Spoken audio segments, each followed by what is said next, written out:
What is going on, everybody? How's everybody doing tonight? I just realized I have my backlight on.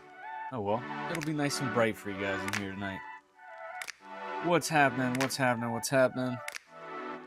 Guys, while I do my thing here, let me know if you can hear me okay, see me okay, music's playing, all the good stuff.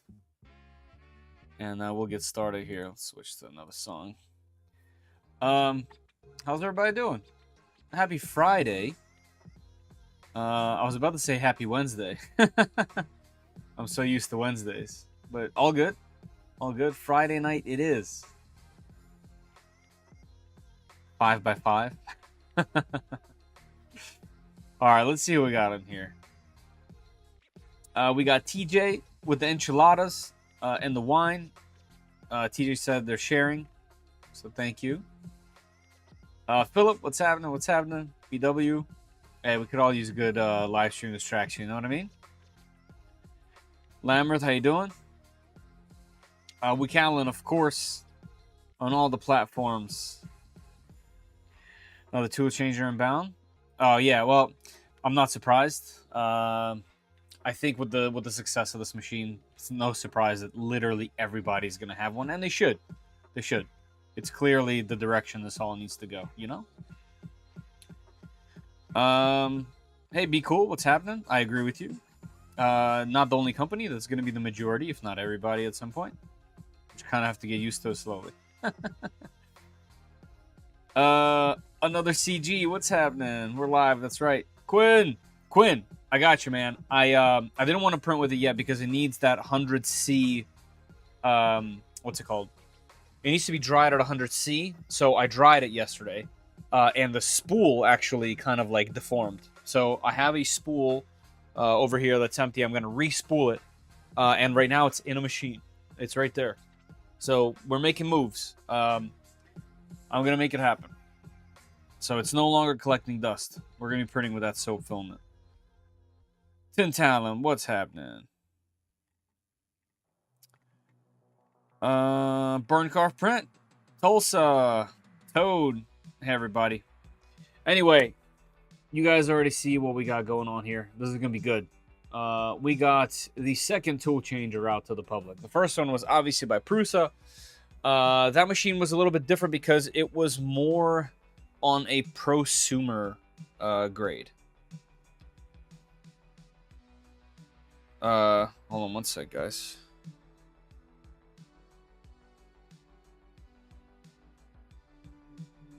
Sorry, guys.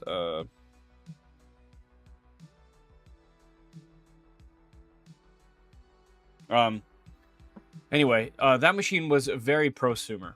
This one is not. This one is a consumer grade machine. It's less than half the cost, even with other machines on sale.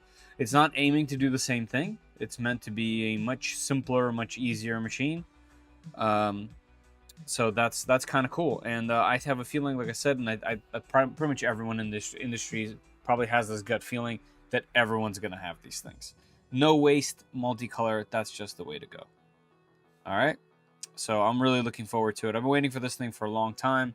I had the choice to review this thing when it was still in its prototype form, and I decided against it. So this is the actual machine that everyone else should be getting.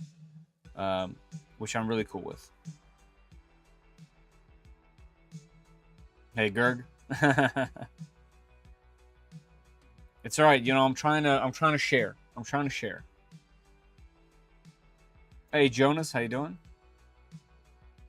Not sold. Multi-tool is the way to go. More complexity, so I'll be waiting to see along. Yeah, I mean, so Index is still. I'm grouping Index into this category of tool changers. You're still tool changing. Like, it's still taking one tool and picking up another. This one is more complex because it is all together. However, these type of tool heads have been perfected at this point. Like, you know, like they're very simple actually. So yes, there is more electronics in there no matter what. There's 4 individual motors, 4 individual heaters, 4 individual hot ends, all that stuff. There's tool boards in there. I totally understand. But at the same time, these things aren't very hard to produce. They're very simple for what they are. and they're actually pretty inexpensive. So I don't think it's too crazy or far-fetched idea to stick with this model versus some other ones for complexity's sake. So, but it is what it is. I love perfected tool heads. I swear, Kev, every time you come in, you give me a shirt quote. I need to like ask AI for every time that you've said a shirt quote, and I've said that it's a shirt quote, and put them all on a shirt. That's what needs to happen. Hey, Dave, how you doing, man? Uh, I'm crying with you. Like I said, man, I'm trying to share. I'm trying to share. I'm not keeping it just to myself. You know what I mean? HUD, and I love it. Yeah. I too loved HUD. I actually had a clog in mine yesterday and had to take apart the tool head all the way down to the extruder. And I've said this before. Maybe I need to do a video on this because it is really much more complicated than normal. And my clog was actually in the left tool head, right above the actual nozzle. There is this heat break that's really a really long tube with kind of like a collet with a spring. It's where the cutter goes in, and the filament like got in there and seeped out. And it's just, I don't even know how that could happen. I guess the fan got clogged up. I don't know. Either way, the clog is not my. It's like my third or fourth time having a clog on the machine. I print with it a lot though. And it's just interesting how complex it is, and you kind of look at it and you're like, wow, makes you say wow. So, yeah. This also brings me to a good point. Icon is I need to finish mine. I need to finish my Micron tool changer build. So that's definitely going to be some live streaming at some point. Hey, DJ Midnight Wolf, Kenneth, how you doing?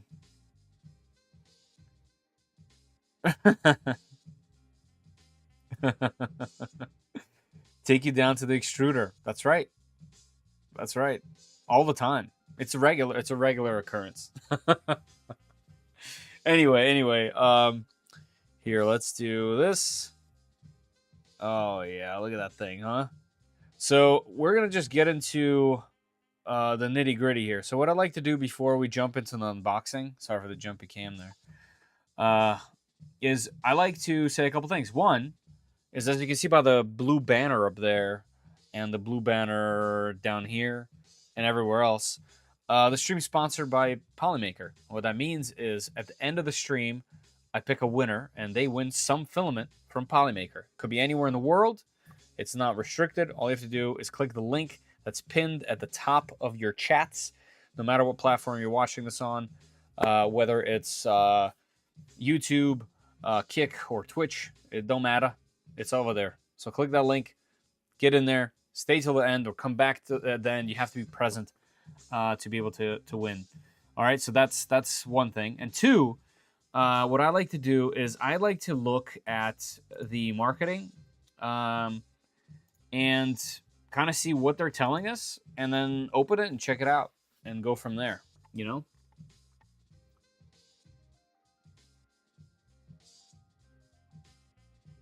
Okay, seriously, not thrilled if you have one toolhead error. No printing with any others until it's fixed. Interesting. Yeah, that's an interesting thing to happen. Hey, Liz. Listen, if I have a choice, I will pick you, Liz. No problem. How much does that beast cost? Well, right now, it costs $850. Which it's almost like 4 printers in one, so... It was very intimidating, but the draft shift community is incredibly helpful, so hats off to them for sure. Nice. It wasn't always like that, so glad to hear it. Glad to hear it. Need a mod on Kick. Yeah, that's true.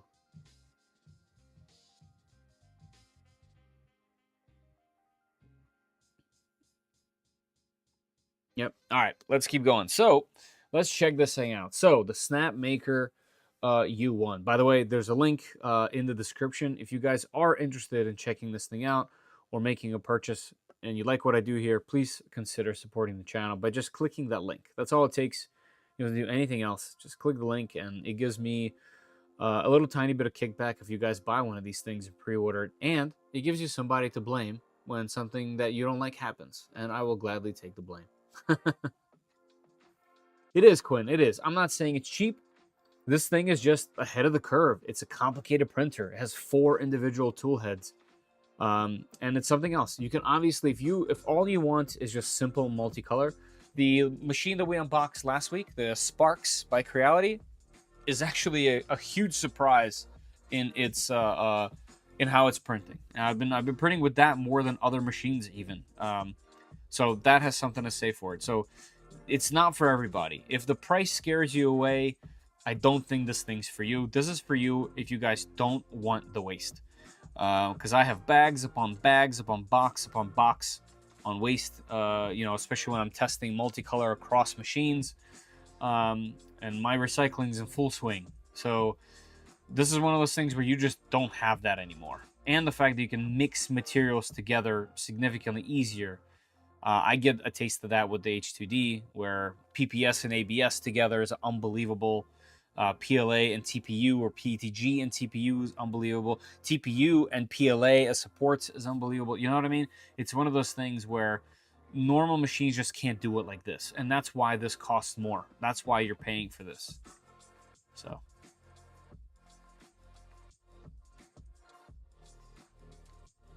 Cool. All right, so let's see what we got.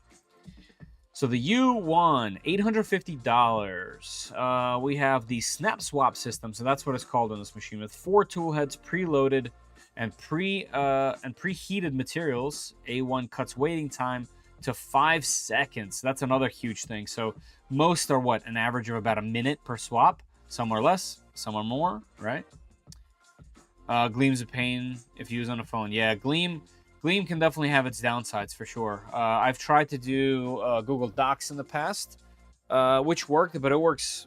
It's a little messier. I have to do just like a lot more stuff. But yeah, great value machine to do what it does. Yep, I agree. Hey Jake, what's happening, man? So let's see.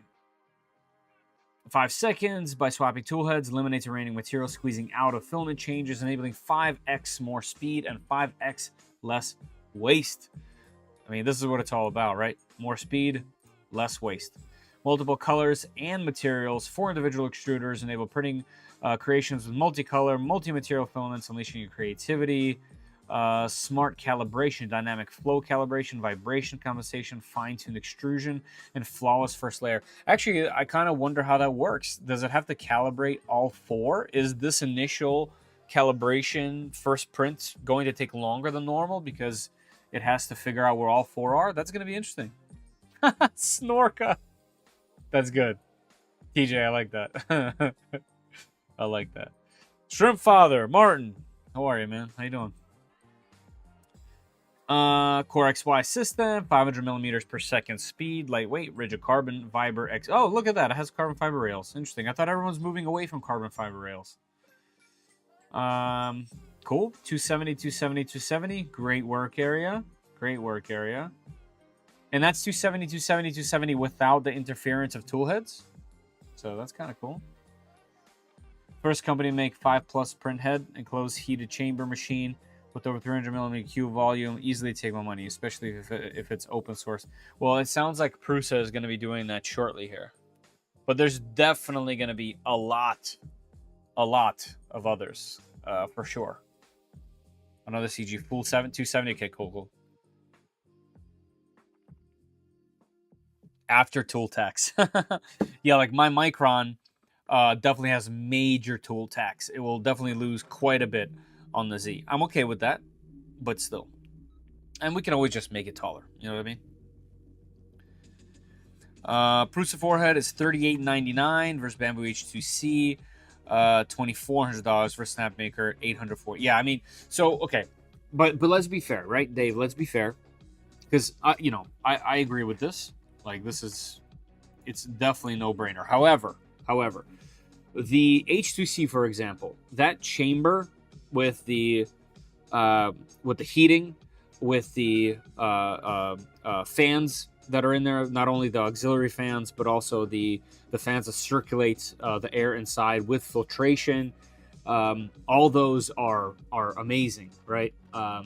So the H2C actually adds quite a bit of value because of its included enclosure, right? I know it's not like, it might not be thousands extra, but still some. And I know, by the way, I know this machine has an enclosure or available. The Prusa is a whole different thing. The Prusa is like an industrial monster, right? And also that's, I don't want to say Prusa tax, but Prusa tax plus being first to market. You're paying for that as well there, as well as just the fact that it's a Prusa and they're workhorses and work forever. Snapmaker has always been a high level, like top tier manufacturer with really, really high quality components, way better than most as well. So this thing is extremely competitive. This is an exciting machine because much like the bamboo machines when they first came out, this thing is pushing the entire industry, and that's what's really exciting about it. So, hey, random, I did, yeah. Took some time, huh? I just installed Panda Breath on mine. I gotta get one. You know, know what I'm saying? Dang.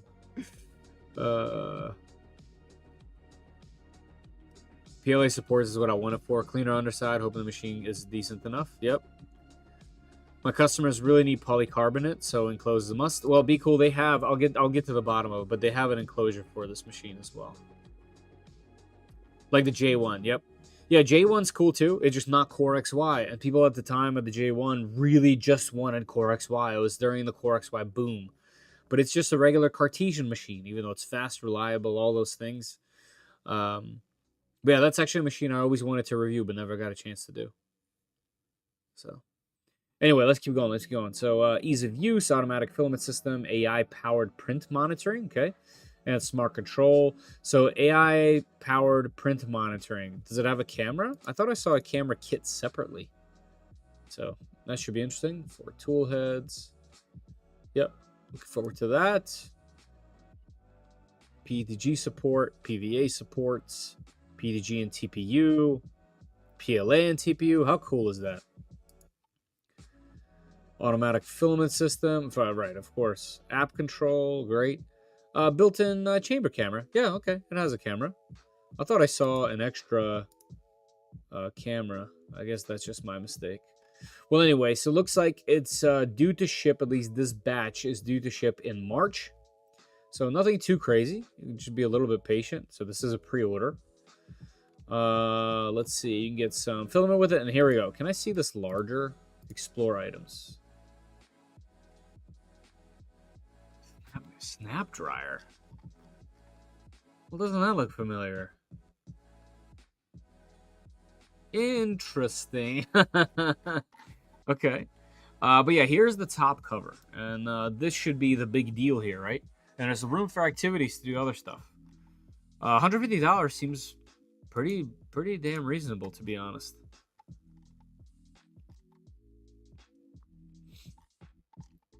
Okay, so this is just all the same stuff. Smart calibration.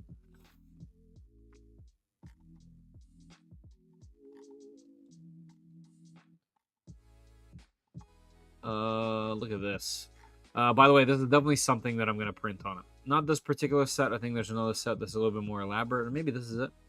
But definitely going to print a Catan set with all of the things. Yeah, this looks great. Really looking forward to it. And 270 is a pretty good size. I wish it was 300, to be honest, but it is what it is. I think they know it. I think they're fully aware of what we all want and like, so I'm pretty sure at some point that'll happen. Vibration compensation, fine-tuning extrusion, first layer matters. I can't wait. Hopefully they have this file. This is something that I was ranting about in a previous live stream. Hopefully there's a file like that. What is this interesting contraption? Oh, okay. This is where there's 2 of these, I'm guessing. So it's how it flips. Cool, cool. Oh, yeah, right there. Okay. Auto loading. Very cool. Yeah, really looking forward to this. So there's run-out detection inside. There's air printing detection inside. So if there's a jam going on. And then there's toolhead swapping air. Cool. Yeah, this is fantastic. Looks like there's some steel construction.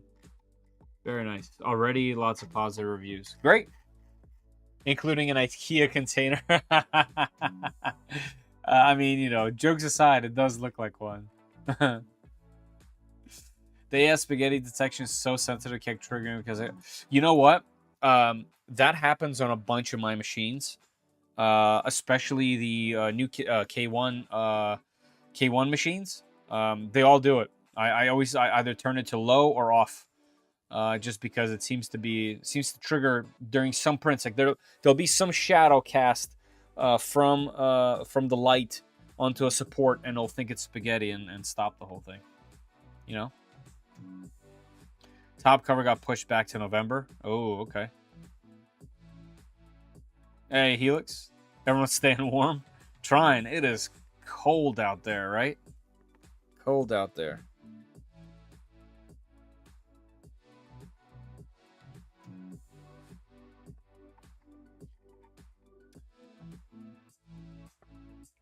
That snap dryer bundle is a nice package price. How much was it actually?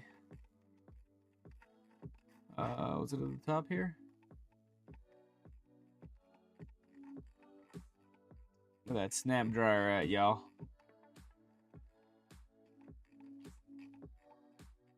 I missed it, didn't I? Let's go to accessories. Some hot ends. These are for all kinds of different machines, so probably not here. Let me go a little slower. Right here. $119. Yeah. Yeah, I guess that is for 4 of them. Yeah, you're right. I guess you can print my double barrel mod, and it will work for this. And you can do 2 of these boxes at a time on this thing. Cool. Awesome. All right, why don't we get into the unboxing then?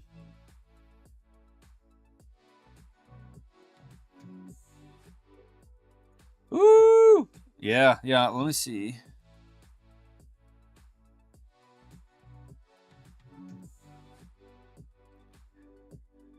Let's see where we're at. We are currently at 8. We're currently at 8, and it feels like 0. And tonight's tonight's low is 4. That's Fahrenheit. Yo.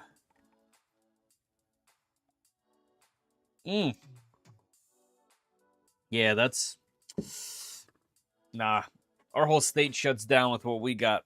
We haven't had schools for a whole week. All kinds of stuff. All right, y'all. Let's do this. I am going to bring this thing down. And we'll pick it on up as we unbox. Then I'll bring the table down and put it up there.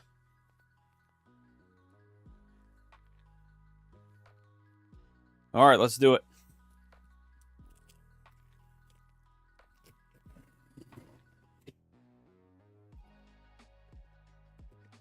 The excitement is building. All right, so we are greeted with a quick guide.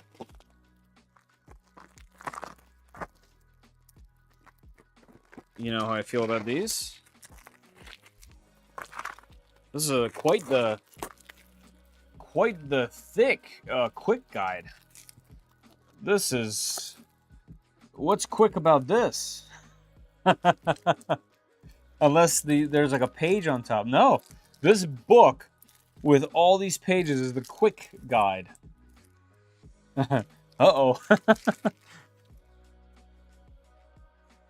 You might be able to tell if this is for you or not just based on this alone.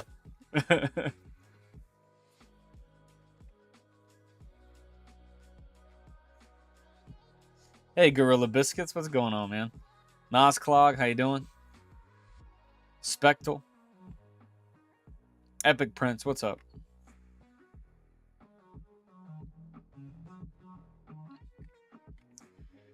Hey, that's pretty cool, Gorilla. Thanks for that 3-stream streak. Let's make it 4. Know what I mean?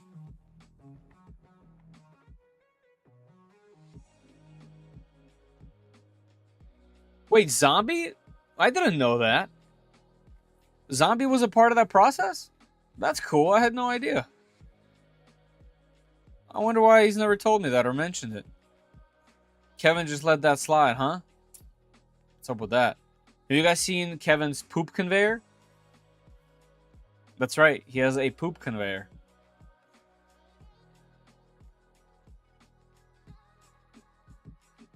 Oh, okay. Hey, Zumi, how you doing? Timor, what's happening? Yeah, man, I'm super excited. So let's get it. Hey, Petty, how you doing? Mark, what's up? Might snow in Florida. Oh, Zumi, be careful. All right, let's do this. Let's do it.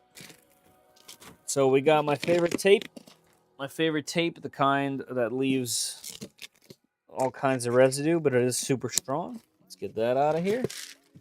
We have a box at the top here. Let's break it free from this prison. Looks like the first thing we got is a box that says, "Make something wonderful." Well, look at that. That's cute. Look at these little spools. Power cable. Oh, okay. They're not, I thought they were like little guys. They are a little bit narrower, but that's, hey, 3D printing companies. This is what you should be doing with every single brand new 3D printer that you sell. This costs you very little, but this goes a really long way to somebody who just bought your machine that's brand new to 3D printing or got it as a gift. They can actually use it right away and print something useful, instead of just something where you load the filament and by the time the machine calibrates, you don't have any to print. And then you gotta go on Amazon and buy a third-party filament that might not work with your machine. Thanks, Snapmaker, for doing it correctly.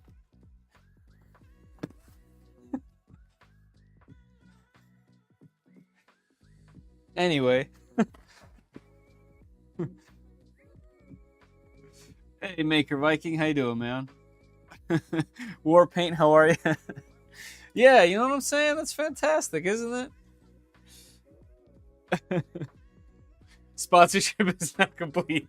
No. Listen, okay. Let me be clear, because it's a funny joke, and it is funny, but I'm not obligated to say nothing, do nothing, none of that. There's no, I don't do any of that. All right, I'm just having fun. And also, keep my eye on box. So many machines. This is machine 86. That was a nice PSA. I know. I just want to be clear because you and I will giggle about it, but then someone reads it and they're like, you know what I'm saying? So nothing, just making it clear. Quit with the Allen keys. What do you mean? How big is yourself in the back? The phrasing on that question is kind of wild. Here, I'll show you.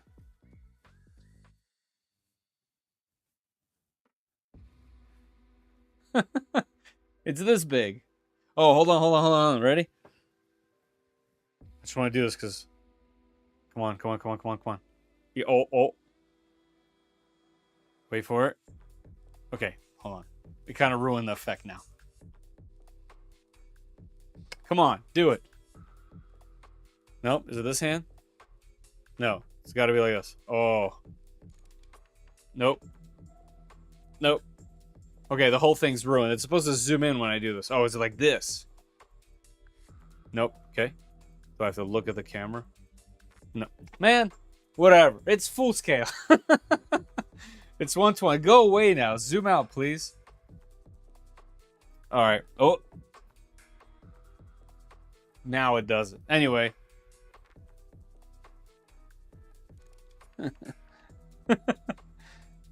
Yep, there you go. Okay. Now let me figure out how to unzoom this thing. All right, zoom back, bucko. Ah. Okay, I guess that's it. I don't know. So the AI needs an update. Yeah, right?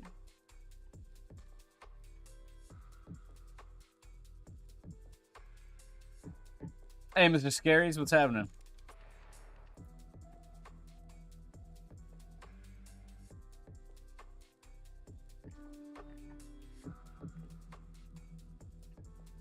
It is the OBSBot. I have several OBSBot. That's the Tiny 2, and then this camera is the Tiny 4K. So they're both gimbaled and AI, blah, blah, blah, blah, blah. Tech at its best, right? Yep. That's so getting clipped. I have some pretty good ones from you guys. Post them on Discord. It's hilarious. I definitely get a good chuckle.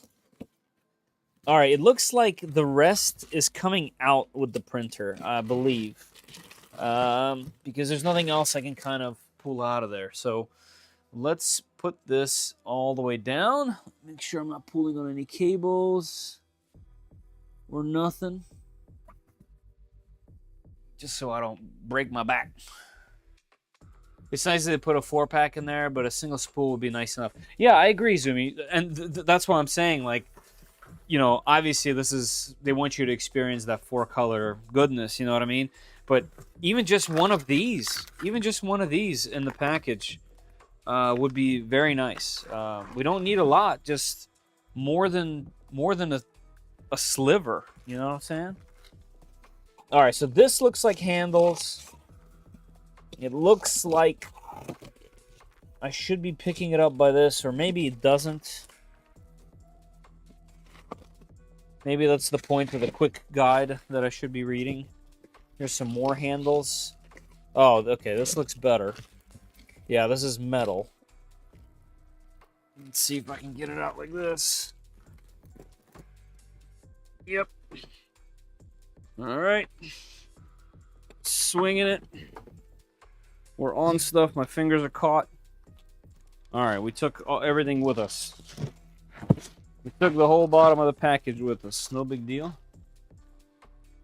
This is a beautiful looking microwave.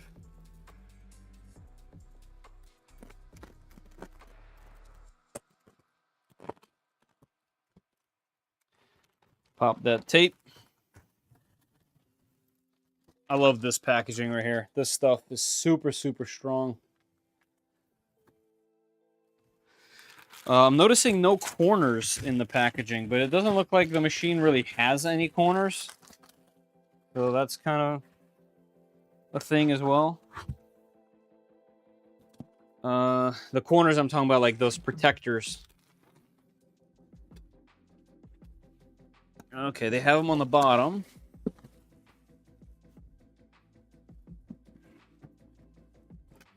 Very nice. Very stout. Very stout feeling. It's definitely pretty much covered. Oh, this is the back of the machine. The back of the machine has a window? That's cool. I don't know if I've ever seen a 3D printer that's Core XY that's clear in the back. That's different. Okay. You know, let's flip it this way. Nice rubber feet on the bottom. All right, hopefully this doesn't leave a whole bunch of residue. That's the dream. Let's kind of go a little slow maybe. And take this off. There is quite a bit. Here, let me raise this just a little bit.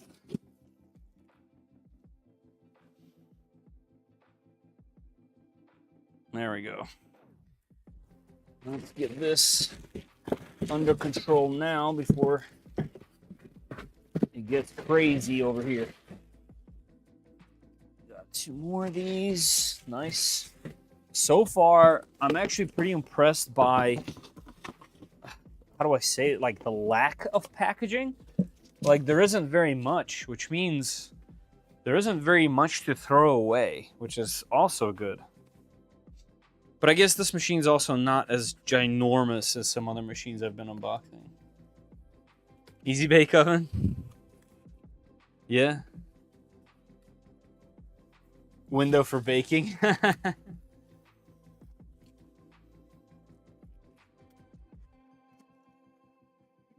Wondering if my drone. Are you the guy with the Matrice? That thing is super cool, man. If it is, if not, what drone? I wanted one of those for work, but we ended up needing some close proximity stuff and things that are a little bit more agile. So I've been flying with, I mean, it's years now. I guess with a 4 Pro, 3 Pro. Honestly, I don't remember anymore. But it's been great. I also have the Avata. When it first came out, I immediately bought the Avata. And obviously a whole slew of customs FPV stuff, but different for work.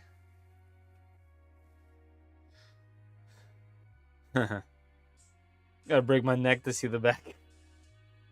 Off topic, but do you have a Q2 with a Chitty box there? Looking for an opinion on a Chitty box from someone who's been using it a while. So I have one at the office. I also have the larger machine that's being tested at the office. And I currently, right here in front of me, have the Q2C with the box that I've been printing with. So yeah, you can definitely ask.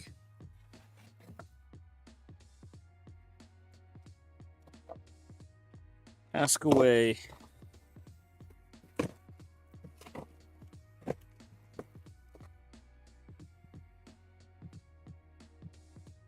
Mini 5 Pro, nice. Haha, I see what you did there. There's a video where the printer goes down the assembly line and there are workers on each side of the line, hence the opening on both sides. Also interesting, cool. Thanks for adding that little bit of trivia there, I like that. Are you getting the edition cover on top? I would love to, yes.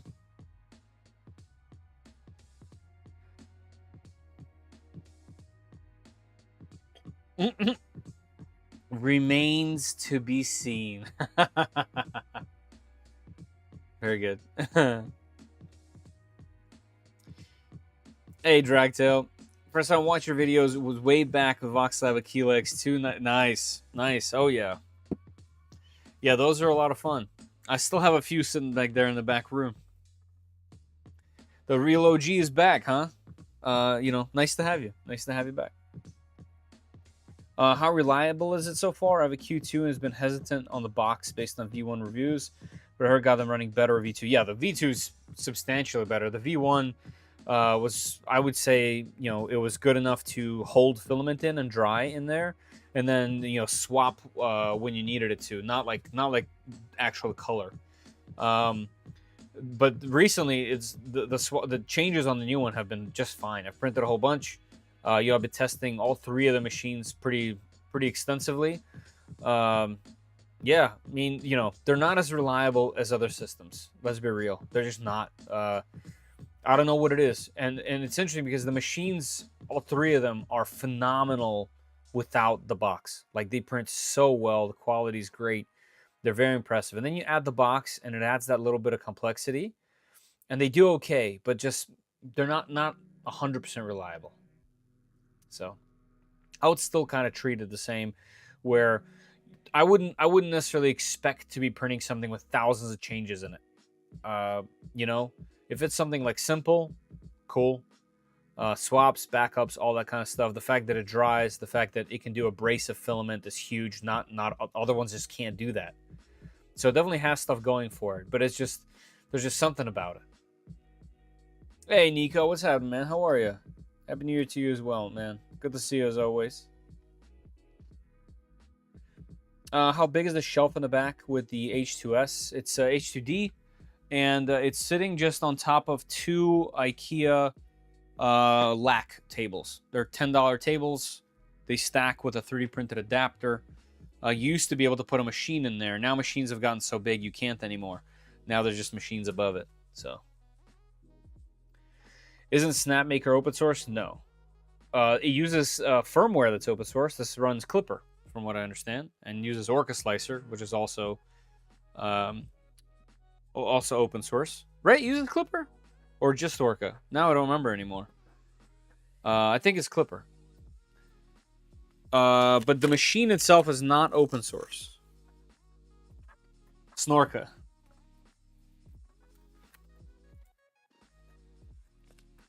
Frankenstein Ender 3 with sprayed extruder and 4. Nice. Yeah, I mean that was the jam back in the day, right? The jam. Times have changed a little bit, you know. Do you think it would be fairly reliable for filament rollover auto refill? That's what it's perfect at. Like that stuff has never failed me, not one time. That stuff works perfectly.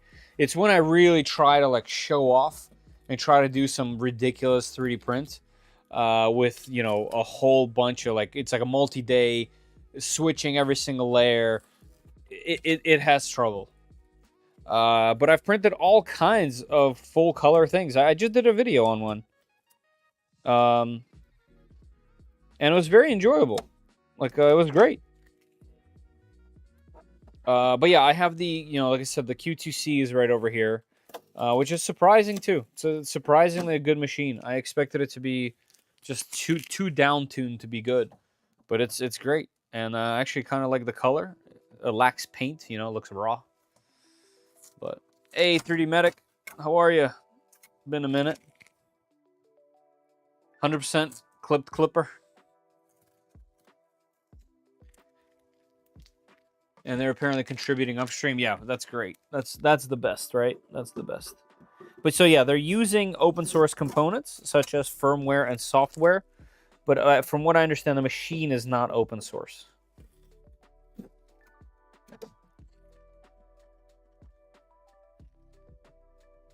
All right, we got another box on the inside, but I'm still untaping this thing.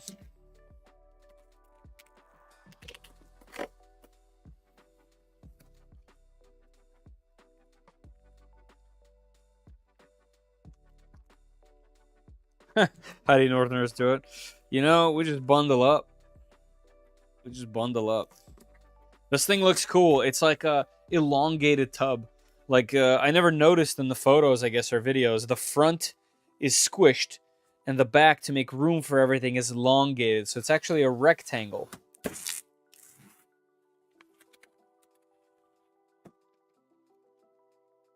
Hey, Swedish. Snorkas is pretty good. Oh, we got one more. I hate that tape so much as well. But you know what? For whatever reason, I don't know if it's just the quality of tape they use specifically versus the other manufacturers, but this one seems to be not leaving any residue anywhere. I typically get a little bent out of shape with this tape, but this seems to be okay. All right, I think there should be just one more piece over here. And we're getting down to the bottom of this.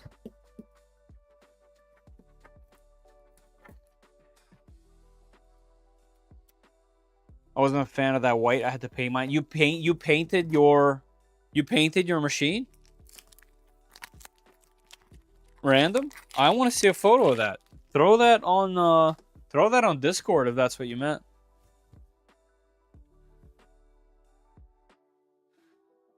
Forged in the fires of 2 feet Russian snowstorms. What? More than 2 foot. More than 2 foot. I mean, what about what was the record snow just recently? Kamchatka? Kamchatka had like 20 meters.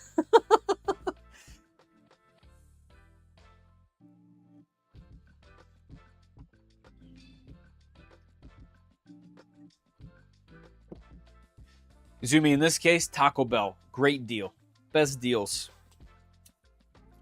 Ooh, nice door. I expected it to be some floppy plastic, but it is not. It is a nice quality glass. And, whoa, we're inside of a bag. And we're doubled up on the protection there. That's nice. Yeah, I like the hinge. The hinge has a lot of resistance. Doesn't open too far, but it feels nice. All right, let's see what this is all about here. Oh, okay. I thought there was 2 boxes. It is not.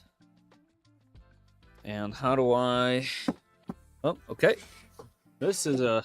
Oh, here we go. This kind of shows you the size of the machine. The front and then the side. Kind of interesting. Let's set that right here. I'm thinking that's maybe the tool heads. And we have all kinds of things to take out. Let's get our Hodo.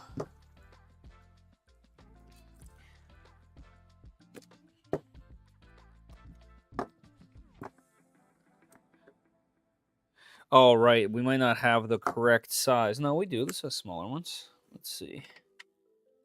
I'm guessing this, but no, it looks like it's smaller even. Yeah, it is smaller. Bummer. That's okay. If it's not one Hodo, then it's another. Out of horse milk. 20 meters is a glacier. Look at it. It was huge. Was it 12? Probably 12. Hey, GTR Dad, what's happening? Posted both your clipboard zoom gesture and the painted printer. Okay, perfect.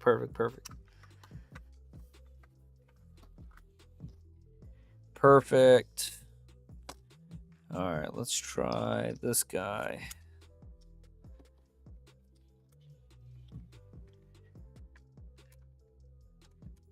Did I get it? No. Is it this guy? You know, the quick start guide probably tells me the size. Love mine? Awesome. Yeah. It's I've been waiting patiently and very excited for this machine. That's faux show.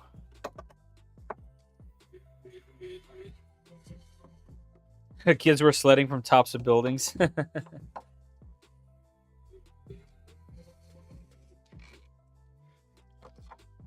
Nice. Okay. Nice little piece of molded plastic just for holding that box in place. And like I said, I'm guessing that's where the tool heads are, considering there's nothing really else anywhere in the box.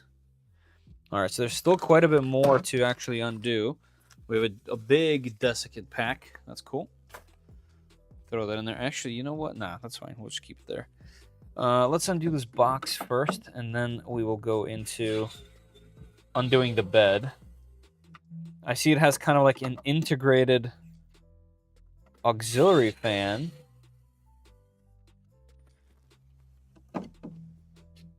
Interesting. Once again, based on the things I saw on the website, the machine, I thought it didn't have this stuff, but I guess it does.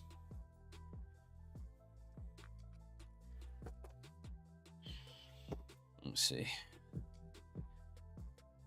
Let's check one more thing.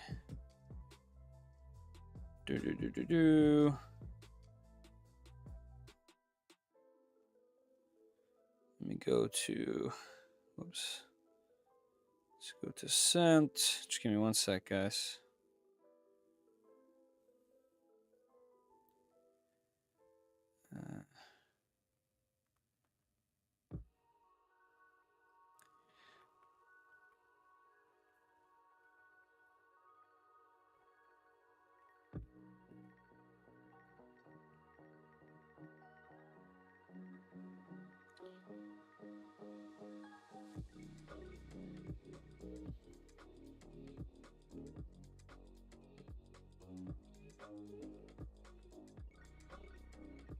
Okay.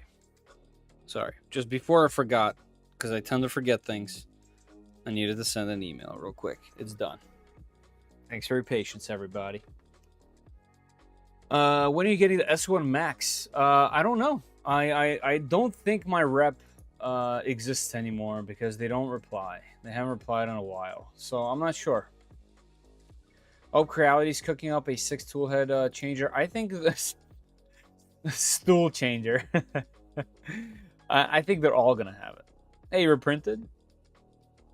I can't get out of the box. Oh man, well that's what a tease.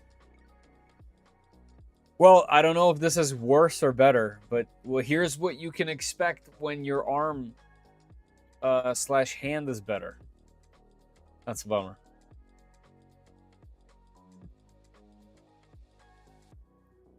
Man. All right.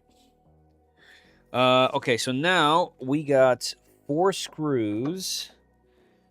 Looks like that hold the bed down. So let's get those out.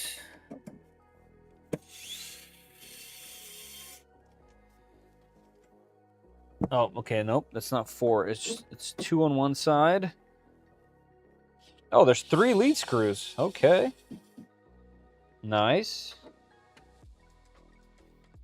That's that old school 3-way pivot action.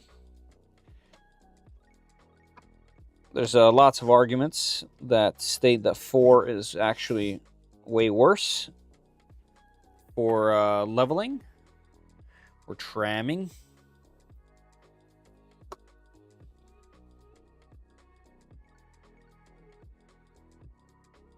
Nice, Wick. They probably give you a bundle kit so you can show off. Is that a thing? I'll have to look it up. Because, like I said, I saw on their website that you can buy the fan as an accessory, the camera as an accessory, and I just assumed that it didn't come with them and you could buy them. But then again, it could also be that those are replacements and not accessories.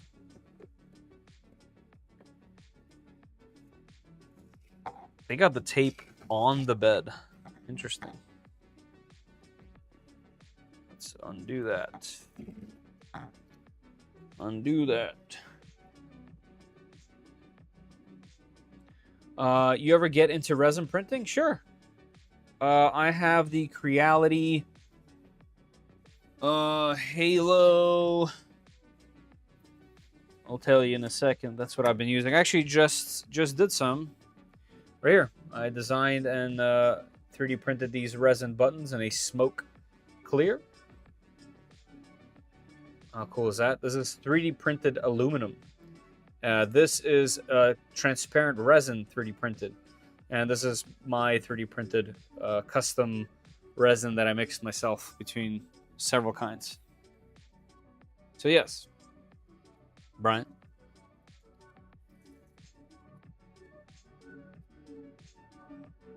Come on. Come on. Hey, Show Me Layers. How you doing? All right. The tape is off. The rest, I'm guessing, is going to happen when we turn the machine on. And we got to check out this box still. It is the Halo Mage S 14K and wash station. That's what I currently have. I also have in box the Halo X1, which I already unboxed on a live stream, but mine had issues. It never actually was able to print.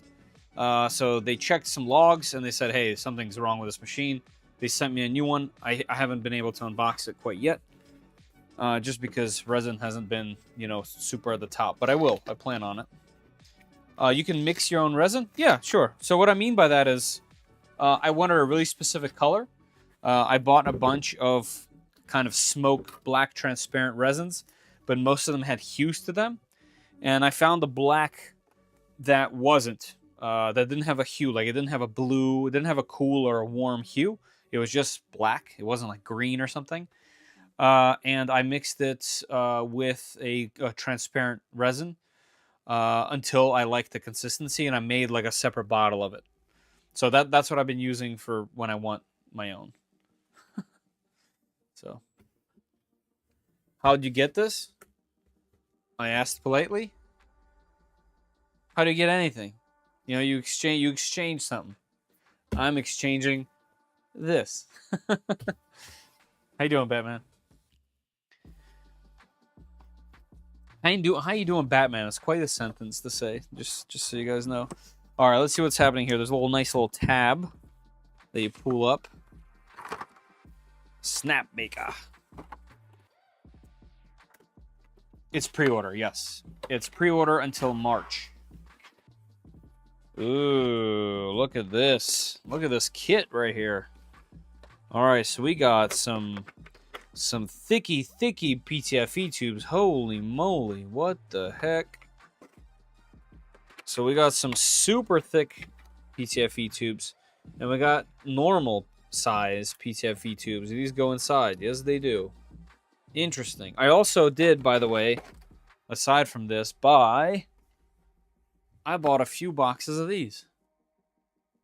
Star-shaped PTFE tube. I don't know if you guys have seen this yet, but this seems pretty cool. It's supposed to, because of its star shape, have a whole lot less friction. I don't remember what the numbers were, but it was something. It was a lot. It was like 50% less friction.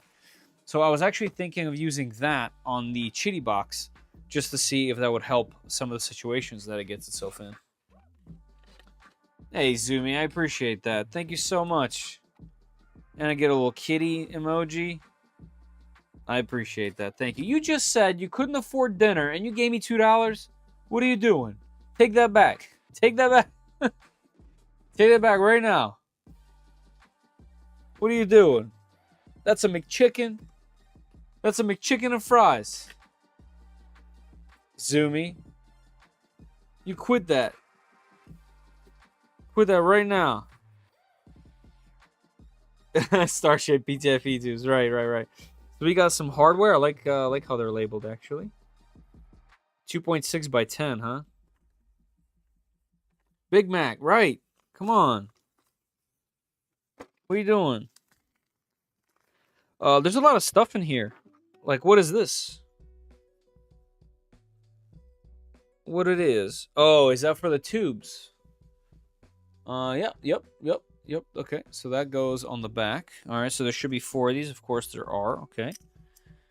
Cool. All right, so we're going to need this out still. We're going to need to install these things. This is a pretty elaborate toolkit, actually, guys. We got some lithium grease. Check this thing out.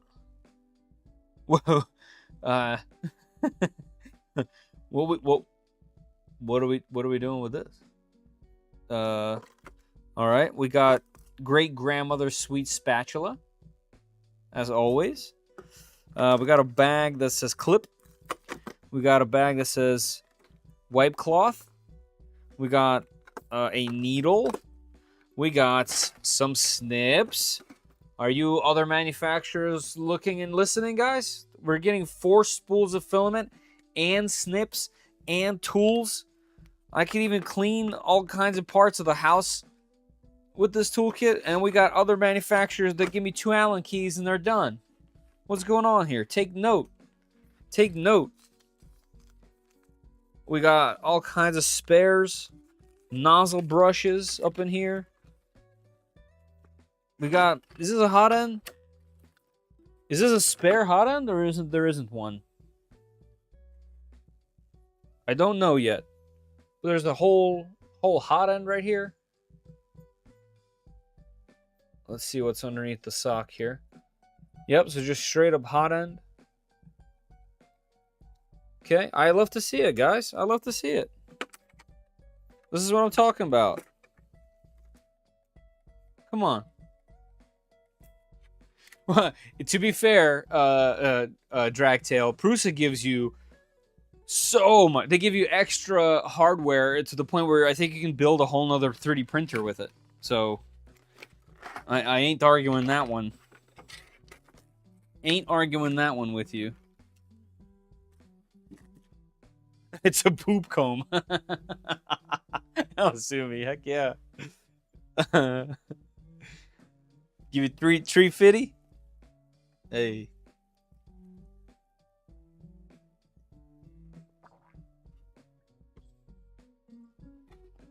So it's spare. Cool. Yeah, and gummy bears. That's right, Mikes. That's right.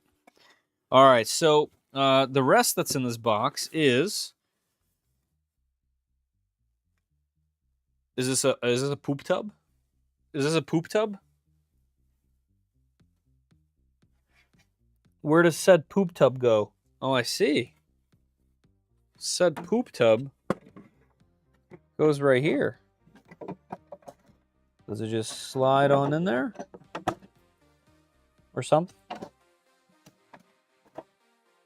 Is there a specific way this poop tub goes? I bet all of this and more is answered in that book you guys are probably yelling at me right now, telling me to read. The Quick Start Guide. Click. Okay, cool. There is a little catcher tub right there. Poop. There it is. Man, I haven't even started the bourbon yet, man. Good times, guys. Good times. Gotta love these streams. Streams are the best. Hey, I have a question for you guys. Someone in a comment uh said the other day, they're like, you should have a podcast. And I was thinking, maybe I should. Like, we're doing these unboxings, but I really like chatting with you guys anyway. I think I might set up something back here instead of having a machine on the floor or something. I might set up something back there where I can just sit down with a laptop and a mic, and we can just kind of chat about some topic for a little bit at some point. That might be pretty fun. What do you guys think about that? What do you guys think about that? Not a TED Talk, but get this, a Fed Talk. What do you think of that? Initial purge? Okay.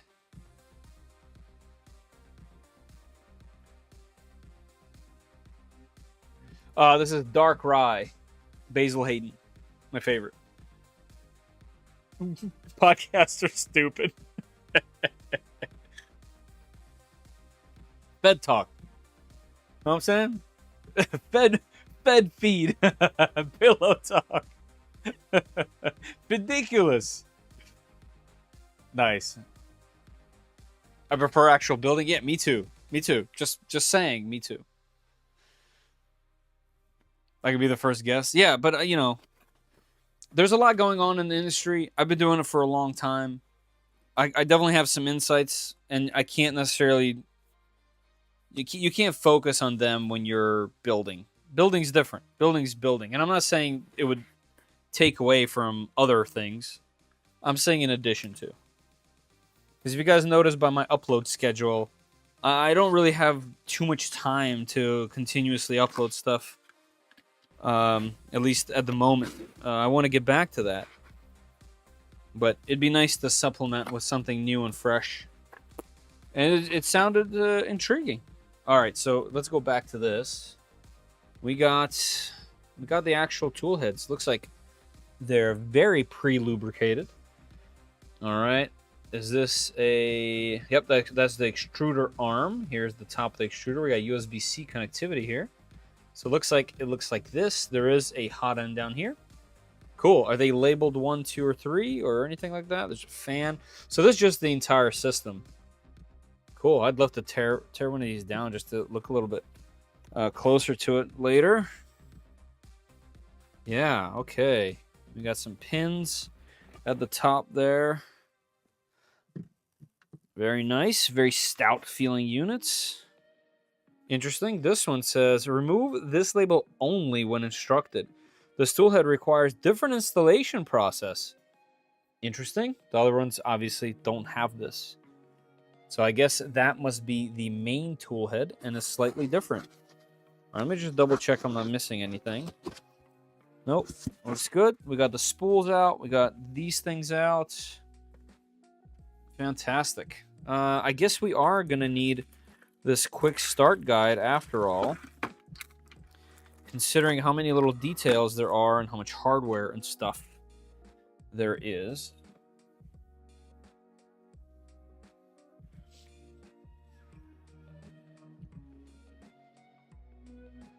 I do not need you to tell me what I just watched. I see what you mean, Zuby. No problem.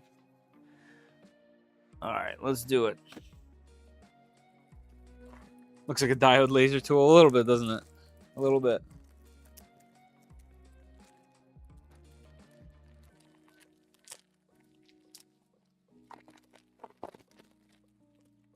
I had to disassemble one because of a jam. I swear it can't be any worse than the H2D.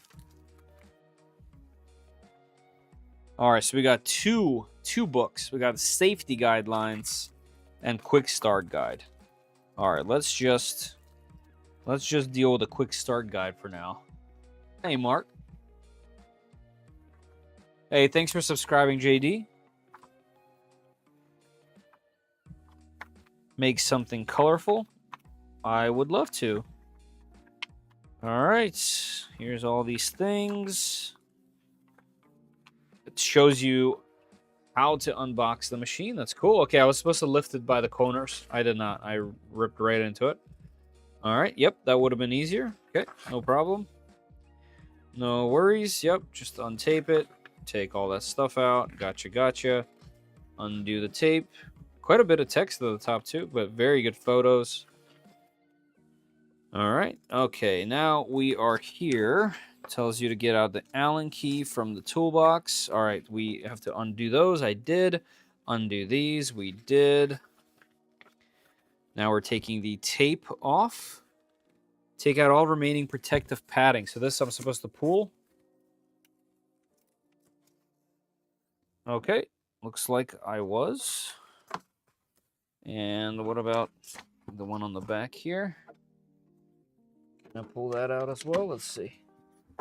Yep, I mean, there's definitely still tape. Oh, okay. Looks like I can take it off. Uh-huh. All right.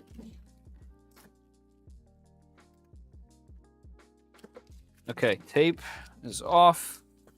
Protective foam be gone. Color benchy. That's right. I like printer instructions. Me too. You practically ruined the A1 Mini when you opened it. No way. The A1 Mini is still one of my best machines here. And I haven't done a thing to that thing. Hey, Yuri, what's happening, man? How you been, dude? Camera? What did I say about the camera? I just looked at the pictures and went straight. Yeah, picture book, yeah. It says, remove the protective film from the camera lens. Oh, yeah. There is that. I would have been complaining about how bad the camera looks.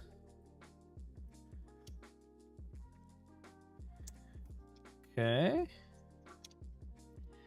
And let's put that here somewhere. I don't know where it went. Somewhere on my thumb. Yep, there it is. Now it's on my index finger. There it is. Okay. Is the font decent? So what you're reading here is actually just a single giant line. So yeah, it's pretty good. The smaller text is in different languages. Is there Russian on here? No. No, so it looks like there's German, French or Italian, Spanish. I don't know what language that is. And then looks like Chinese, 3 variations of Chinese. I'm very sorry. I don't mean to butcher other people's cultures and languages. I just don't know them myself, so I'm just ignorant. But very nice photos. Plays a printer on a stable flat surface. So that's the rear left. This is the right. Okay, so just making sure that you know when it mentions the rear. All right, so now we're doing the filament feeders. And they do have a left and a right side. Yes, they do. This says left 1, 2. This says right 3, 4. Let's go to the right first. Actually, let's do it together, right? All right, so we got the right side right here. And looks like the plug. Nice fancy little plug connector here. Okay, is that in there? Shows you how to connect it so that you know that it shouldn't be leaning to one side or another side.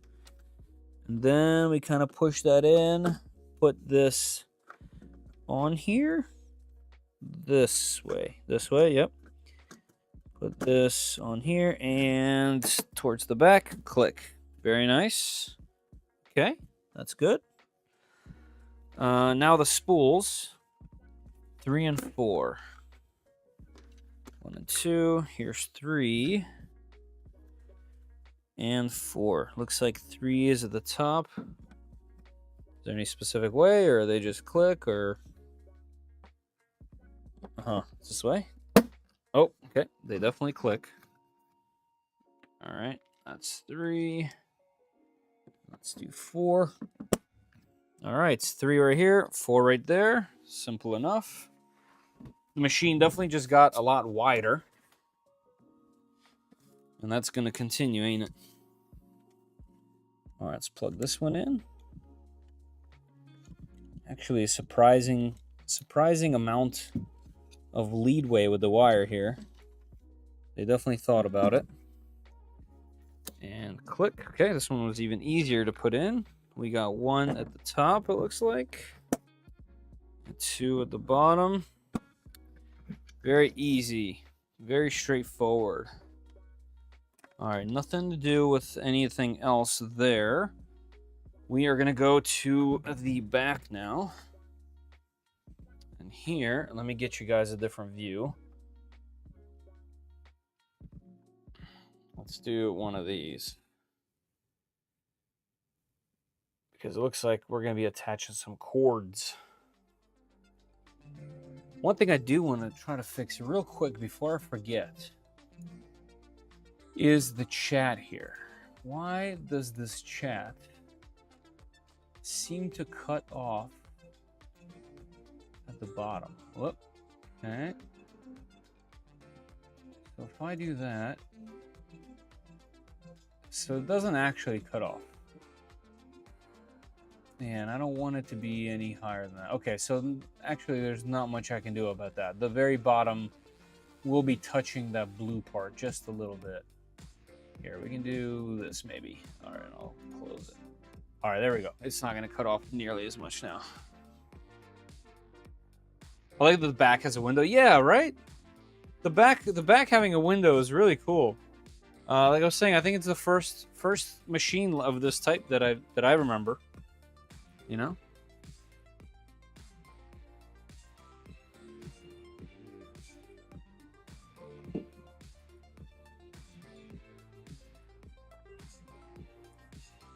Yeah, someone did say that. Someone did say that. We'll see.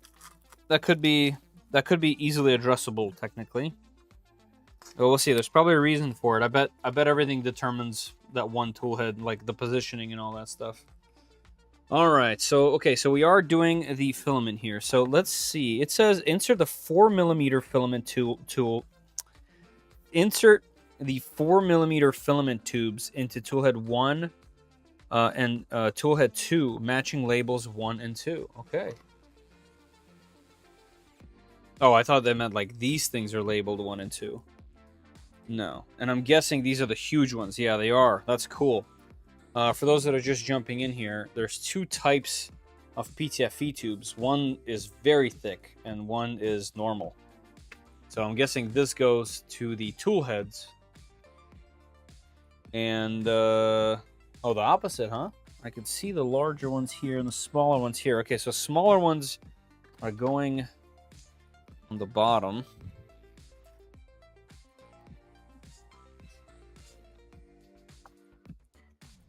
Yeah, interesting. So the larger ones are on top. Wow, okay. Well, let's go ahead and give it a whirl. So 1 is going to 1. Easy peasy. Look at the design. It's very slick. Very slick. Good looking. Turn the back into a lithophane? Yeah, you probably could. Let's see if this top one's 4. Nope, the top one is 3. And the bottom one's 4. So these kind of change order from here. So 1 is top. I would have figured those are flip-flopped. But that's okay. Kind of an update. Yeah, I have a feeling there's a really specific reason for this. They have a flat side on the end to go into the tool head. Cool.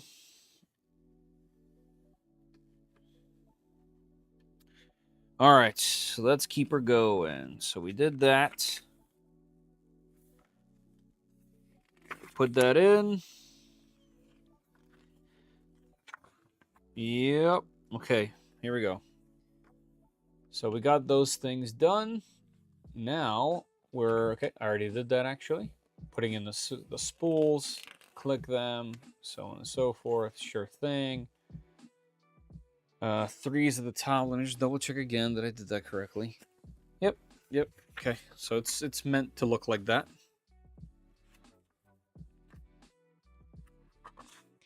I ain't crazy. Yep. All right. It's saying to move the toolhead swapper in front to allow for installation of the waste collector. Okay, I already did that as well. So waste collector, we click that in there. No problem. Oh, sorry, you guys can't see it. Here we go. Now we're dealing with the 3 toolheads. Okay. Let's see. We got 1, 2, and 3. This one has it in a slightly different position than the others for whatever reason. But that's okay. Prior to toolhead installation, ensure all sliders are in their required positions. The label toolhead slider must be at the far left position, while the other 3 toolhead sliders should be at the far right position. So do I move them? Oh, okay. You literally just move it. Okay, no problem. And this one goes to the left, but I'm not taking that off yet. Install the labeled toolhead first. Okay, remove the label. Here we go. Okay, that one's in front of me now. Let's remove said label. Okay. Remove said label. And then we are going to take a tool here and move this all the way left. Okay, there it goes. Should look like that. All right, all the way left. Yep. Just take an Allen key and move it. Sure. All right, and now it says align. Here, let me move this thing back just to have it facing the same direction as the instructions.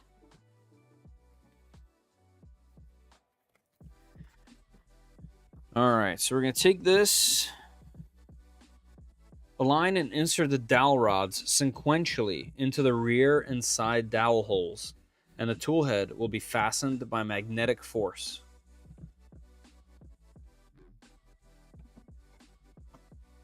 Where that?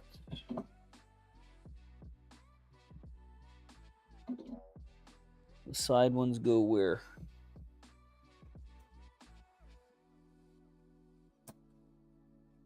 Okay.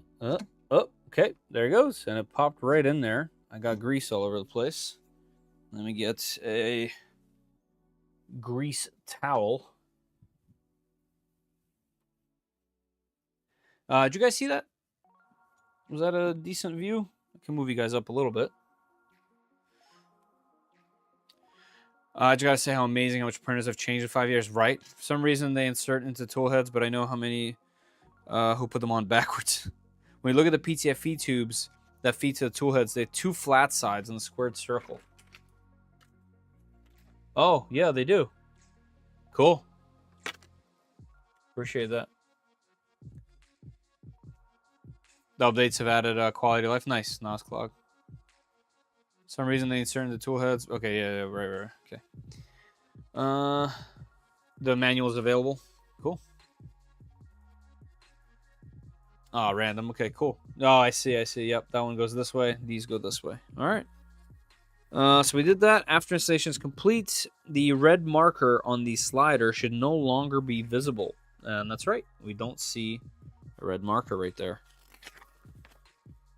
All right. Now we're doing the other ones. We're moving these to the right, and sliding them in. Okay, let's try it. So this gets slid on like that, and then to the right. Whoops. This needs to go into there, and then to the right. There we go. No more No more red. Okay, now I got a hang of it. So we are just sliding it on the slider and magnet. Sliding it on the slider. Come on, there it goes. And magnet. Cool. Okay. 4 tool heads. Where they go. All right. We did that. All right. Repeat the same. Okay. Avoid manually handling a toolhead swapper to pick up the tool heads. Okay. Yep. No problem. Rotate approximately 2 turns counterclockwise to loosen the 2 screws at the indicated location. No need to remove the screws. Interesting. Why? Just 2 rotations. 1, 2. And 1, 2. Okay. Hold the toolhead swapper and move it along the indicated path for approximately 2 cycles. Retighten the 2 screws at the indicated locations.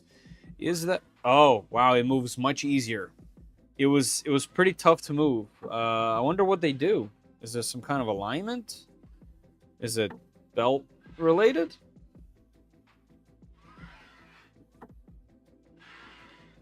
All right, I did 3. And then we're tightening it back. When I first moved it, it was very tough to move. Okay. Nope, still decent to move. Okay. Maybe it was unrelated. Thread the toolhead cable through the opening in the filament tube holder, then connect the toolhead cable to the machine. Okay, and we're going to need some hardware. So let's go ahead and locate that. We are going to need M2.5 by 16. M2.5 by 16. And then we need a cable and one of these flippy floppies. Very cool. You need to print one of those widgets that goes in your thumb to help you hold the book open. Oh, that's funny.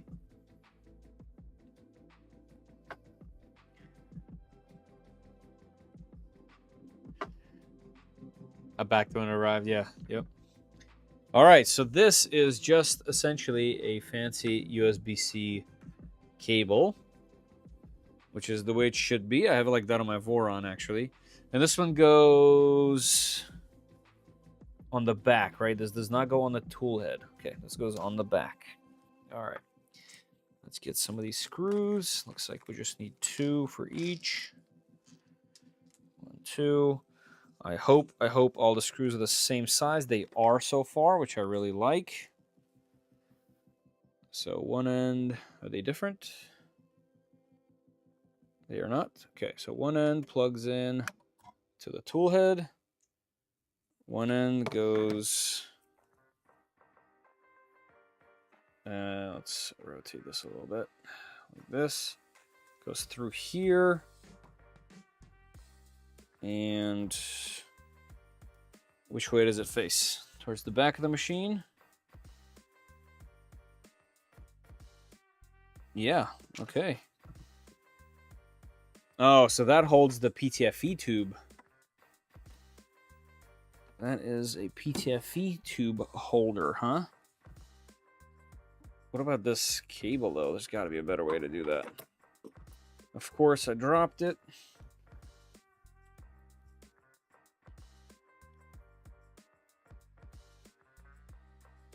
I'm guessing we're going to secure these cables in a slightly better way. Okay, there we go. Now it's standing up.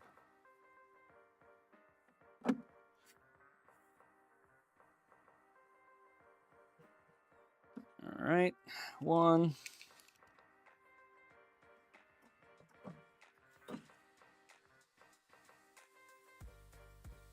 2. I will try to get you guys a slightly better view here,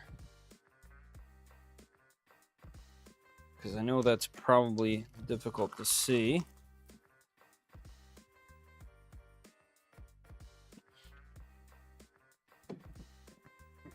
And I know you guys want to see. Obviously, correct me if I'm wrong, but I'm sure you do. Hey, Mr. Walkman, how are you? Whoever designed the LED should be fired. I think you could say that You could say that about a lot of 3D printers. Also, let me check to make sure I'm supposed to be using this giant screw on this. Oh, it wants me to install all of them in the back first. And then, right, good thing I looked. Different screw. All right. Let me undo that. Happy I looked. All right, so we are just doing all 4 of these things first. Let me plug them in. And then we'll throw them all on there together.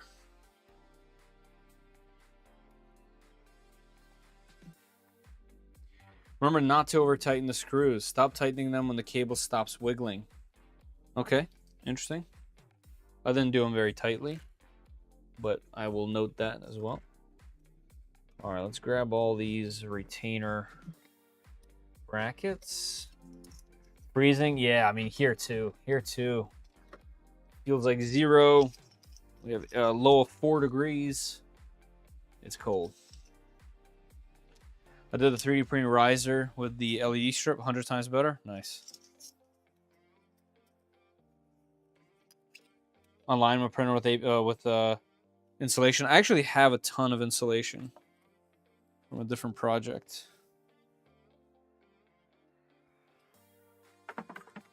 All right, let's go. Plug that in. Plug that in.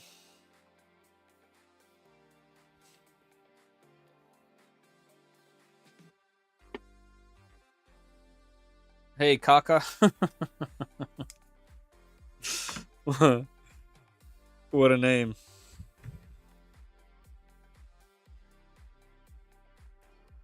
Gotta love it.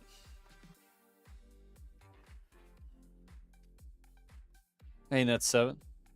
The amount of screws going through the caps on the board, that's my opinion of bad design. My box has stickers everywhere about that.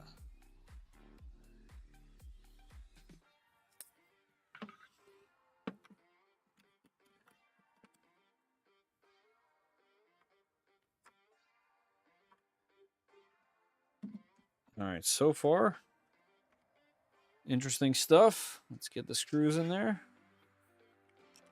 My gaming name. I can't even put my gaming name on here.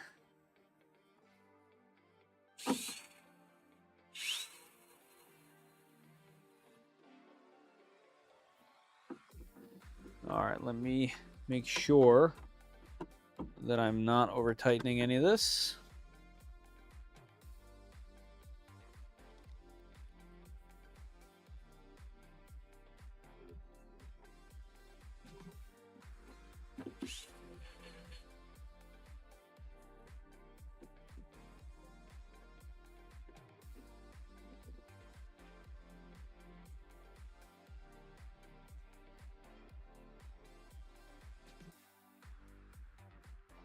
Didn't put them tight at all. Literally just screw level with the top of the plastics.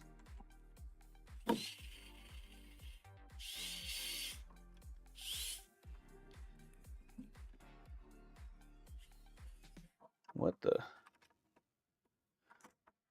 Why is this one not going in at all? How badly did I misalign this one? Why? Is there an issue with these or something? Or just because they're going into plastic?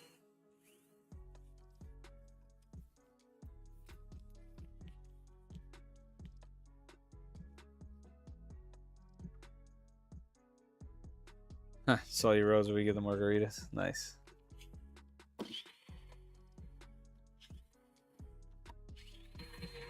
Why doesn't this one go in? Is it not threaded?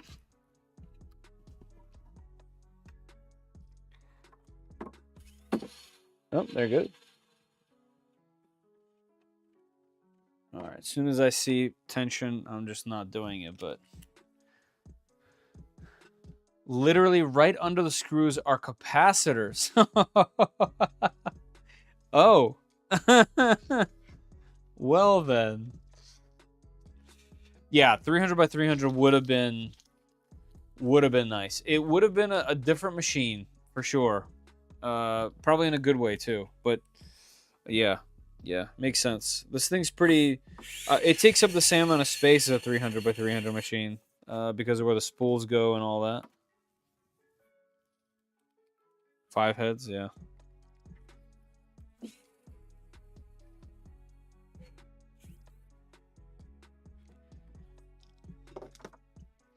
I need to order a singular 15 by 15 extrusion.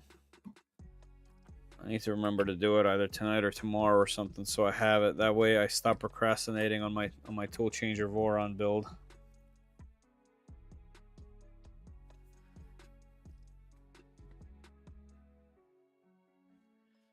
All right, so we got that on there. Now it's the fronts, and the fronts get a different screw. They get a 2.6 by 10. 2.6 by 10. 2.6 by 10. Let's get it. 600 by 600, 6 tool heads. Yeah, 600 is that's a big one. I do have a very large machine coming. It's supposed to be delivered via freight. I'm not sure how I'm going to be able to get it down here, but I will. I am determined. And it's going to replace my absolutely beloved Magneto. And I'm excited. It's by a company that I haven't worked with in probably 5 years, maybe longer even. No, the channel's 5 years old, so 5 years.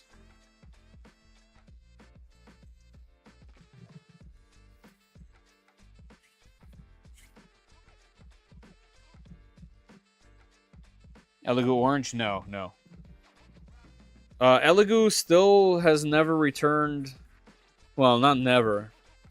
Actually, no, never. That was a third party. Elegoo has never returned any of my emails or messages on social media or their contact form on their website. I've never gotten anybody back. And when I have, they stopped replying to me almost immediately after having the initial conversation about the Centauri Carbon, for example.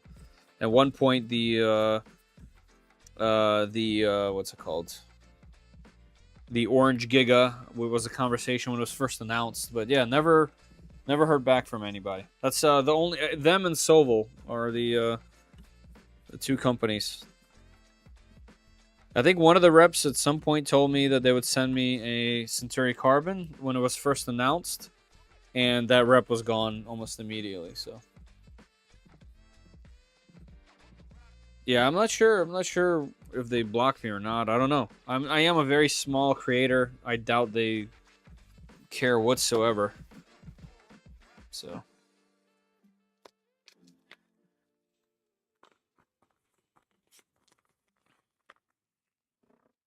All right. That is done.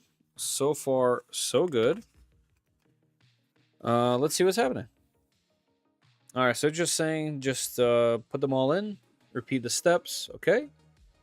Now we're adding the 6mm filament tube, and it is saying, insert the smooth end of the 6mm filament tube into the machine body through the filament tube holder. Then insert the notched end into the tool head. All right, so let's get these huge mamma jammas out here.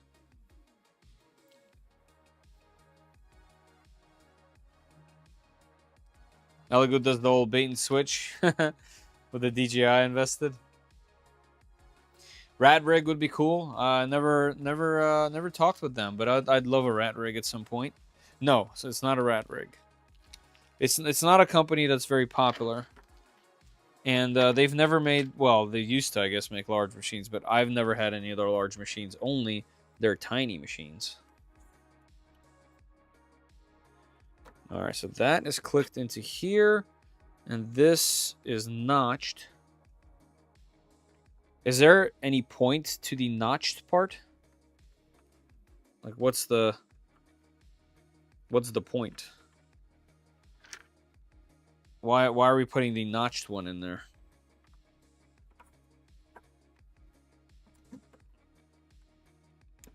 I've never seen these 6mm tubes before. Them some thickens. Notched is here. Let's throw that on there. Can I put this in and then click? Oh yeah, okay, that's easier. All right, get that in there. And we get an extra one? Why do we have an extra one? All right. So for whatever reason, I have an extra. Maybe that's for the 5th toolhead expansion.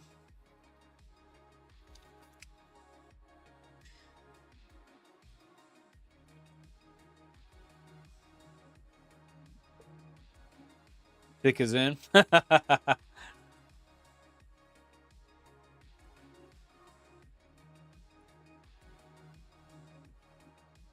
Runs Noisy Works channel, did an awesome series on Rat Rig. Nice. Cool.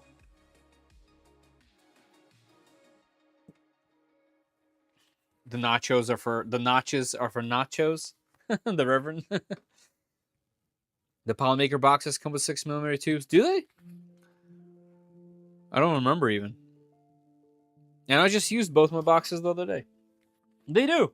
They do. You have them. I can see them back there. Look at that.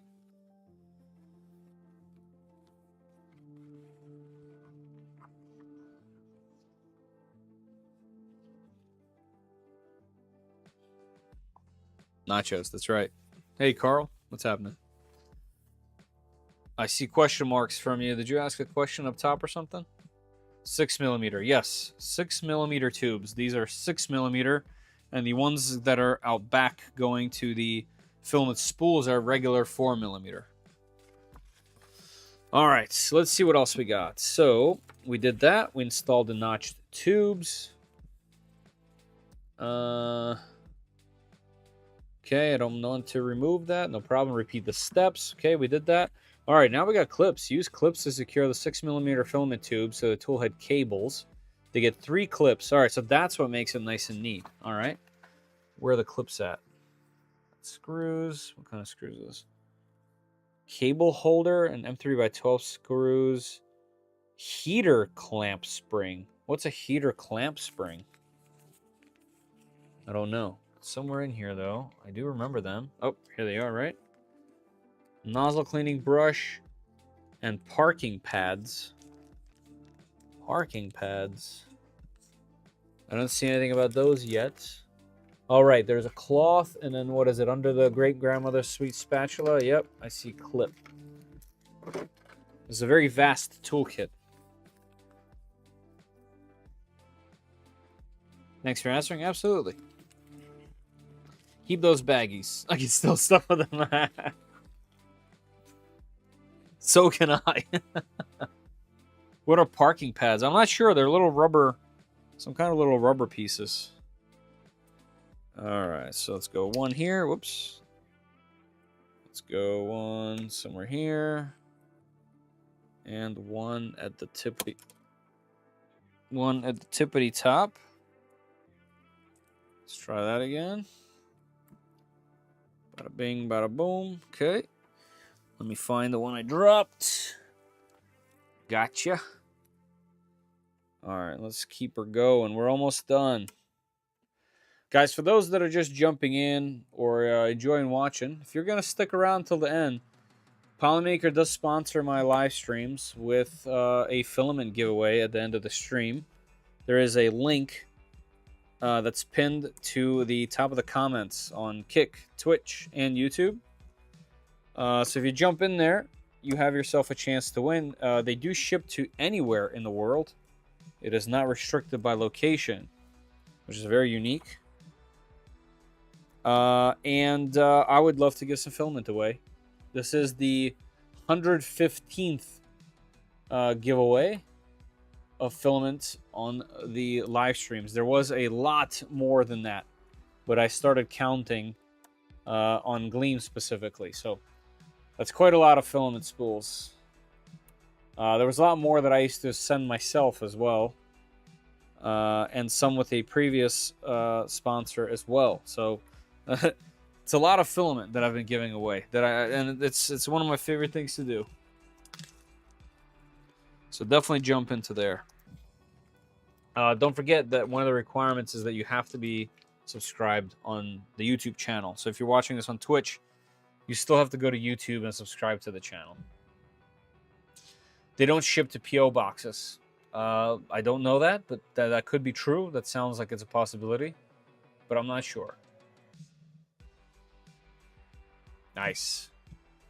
I actually just ordered like $350 worth of spools from Polymaker just to kind of fill in some holes that I had in my collection of filaments. So whenever I needed to print something, whenever someone asks me, I might not have like the basics, like white, black, that kind of thing. So I just ordered a bunch of their new refills, which is what I was going to actually show, but they included a box of 4. So I'm definitely going to use what they included instead. All right, let's keep her going. Let's see. So we got the clips in there. Plug in the AC power into the machine, electric outlet. You've successfully installed the machine. Absolutely amazing. Cool. Visit the Google Play Store. Create an account on the app. Scan it. Device calibration. Put some filament in there. And then just print it. Looks like we're doing a little dragon first. That's fun. This tells you how to manually level the bed. Looks like there are knobs on the bottom that have tape under there. There is a USB drive. I didn't see one in here. Maybe it's underneath of something. Or it's just saying, like, use one. Use a USB drive that you have yourself. That's all right. Okay, let's put this toolkit back. Don't want to lose anything that's in here. The hot ends are very useful. The tools are very useful. The grease is useful. The cloth is useful. The snips are useful.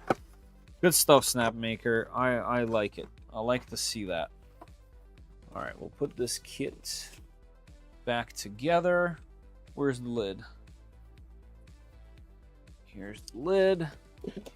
There we go. That's how we found it. All right, quick guide. You can go back. I'll actually put it into this box. Just like that. Let's cover it up. Let's go. Okay. Almost there.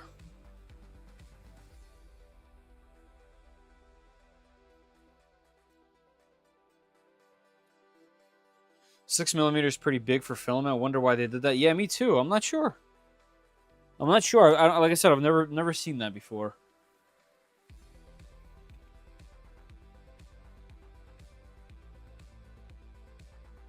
Keep that toothbrush out for when you're calibrating. Oh, really? I mean, I have one right over here, like on the side.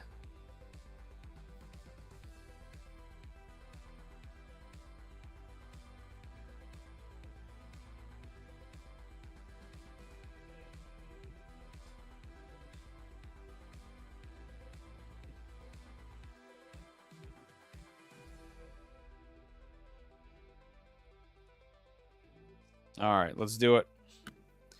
Let's plug her in. We have a little plug on the back that says add-on, and there's also a USB plug as well. All right, so we are indeed plugged in. Let's move this thing to the back. Let's get you guys back down a little bit.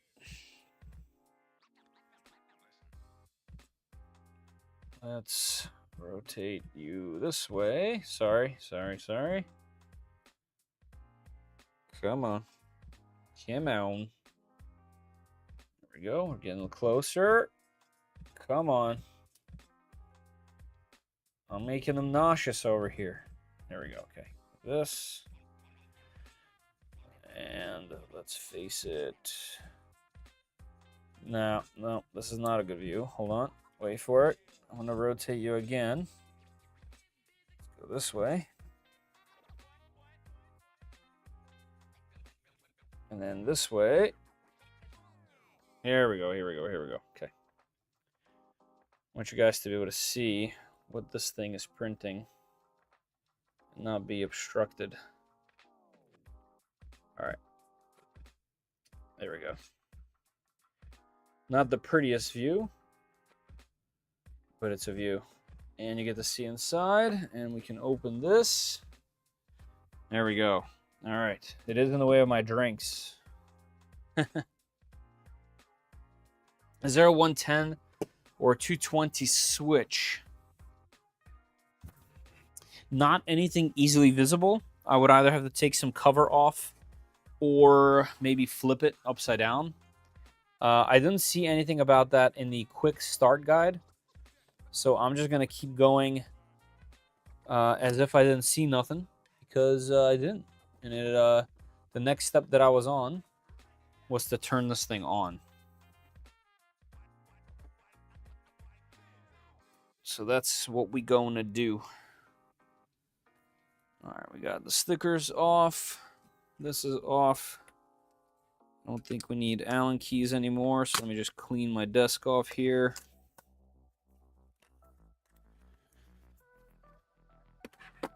All right.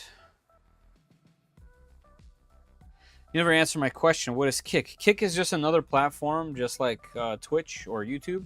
It's another video platform. I have an app that lets me just multi-stream to whatever, and Kick was an option, and I figured, why not? Hey, Ozcrow, thank you for becoming a subscriber. I appreciate that. Welcome to the channel. Lots of fun stuff on here. You can still look like a potentially easy bake oven. Yeah, it really can. It really can.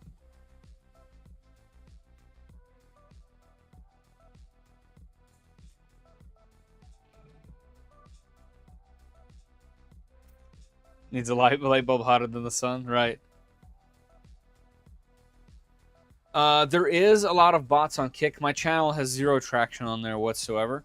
I know some other folks have quite a lot of traction on there, so it's interesting. I figured, why not? There's no downside of me being on there, so I just decided to do it. All right, so looks like...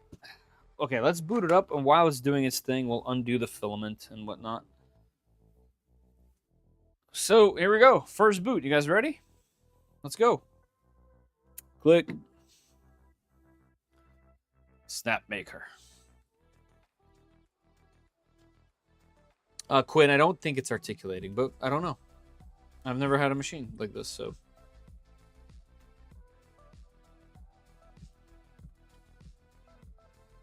Send it. Yeah, gotta send it. Nice smooth little animation on there. I've been really impressed with the UI hardware. The software is buggy and odd, even though it's a fork of Orca. Well, hopefully we can just use regular Orca. Let's do English next. No, not Chinese. We're doing global. Please review and agree to the following terms. Wow, they don't even let you scroll through them. You gotta get them yourself. All right, I'm gonna get this thing up on Wi-Fi, guys. Let's cover the screen. Let's see what it's like to type. Okay, very nice. Yeah, that's a nice feeling screen so far. Easy to type. Do I hit this button? Yes. And are we on there? Waiting for an IP to pop up. I see a green check mark. Okay, and an IP is up. Let's see what it does. 72. 72. 192.168.68.72. Yeah, we just... Guys, that's one of my favorite things. I don't know why, okay? I don't know why. I love seeing Clipper available to us right away on machines that come out. And it pains me. It pains me every time a machine comes out where we don't have this. It's even named properly on my Wi-Fi, which is nice. It doesn't just come up as IoT device or anything like that. It comes up as U1, so you at least know what it is. I'm just going to go in here. I'm going to isolate it from the rest of my network, which is what I do with all of my printers. I change it to a printer. I change the name to not just that. I want it to say the whole thing. So this is a Snapmaker. And I do a dash. And then the name, U1. Save. All right. Great. And it's already pulling some data, it looks like. Accounts, yep, cool. I'm not going to do the account later. I'm going to do the account later. So we're going to do setup later. The printer will perform these calibrations: multi-tool head offset calibration, heated bed leveling, and vibration compensation. So let's go ahead and hit start. Very nice little screen. A little bit smaller than what I expected. Also, there is a little peel that we can do. I just noticed it was really such a high quality peel I didn't even notice it. Very nice. Silent. Okay. Throw that in here. I didn't even notice it was moving. Oh, okay. Well, you noticed that. Wow, that thing shot out of there immediately, huh? Do you guys want this view? Oh, looks like the bed's moving. Do you guys want this view or a higher view down? This is good for when we're printing. You guys want me to move you up? That's a nice web UI. It's Clipper.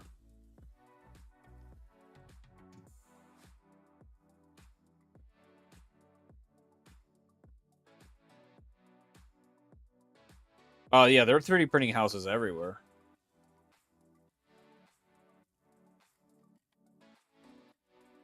Tons of macros set up. Yeah, there's a dragon textured PLA. That's the only file that's on here. Yep, looks like this. Can we click on it? Yep. Here, I'll show you guys. Looks like this. So that's what we'll be printing first. So not articulated, but it is for color, so that's nice. Wow. Yeah, we have, let's see if they blocked us out of the configuration at all.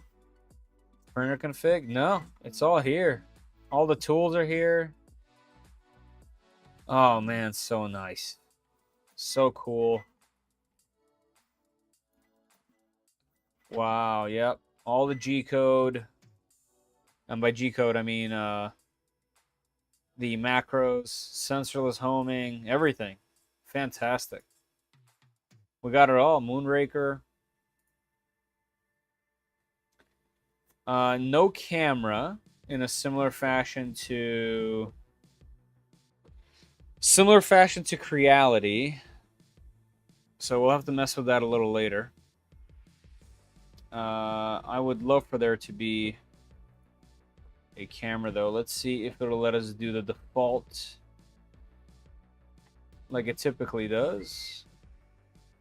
Let's do add-on. Usually it's default. Like that. Enable. It's usually, yep. It's either adaptive or stream. We'll just keep it adaptive. Let's add it. I don't see a icon, so maybe it'll work. No, it says error.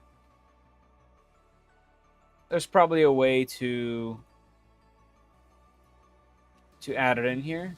But I know, for example, we can do 8008 and see if it pulls up the camera. It does not. Let's see if it does 8000.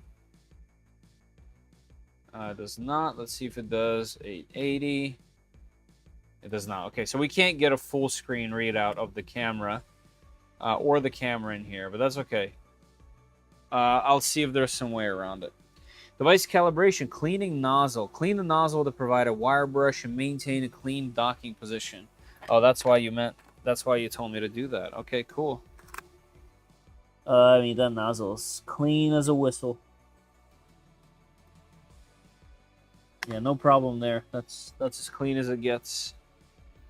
Next, says cooling nozzle. That's pretty cool. It moved it over to the edge and is now blowing an auxiliary fan on there to cool it down. That's nice. Switch view. Have to go by. Hey, Mr. Crash Out. Thanks for being here, and I'll see you later.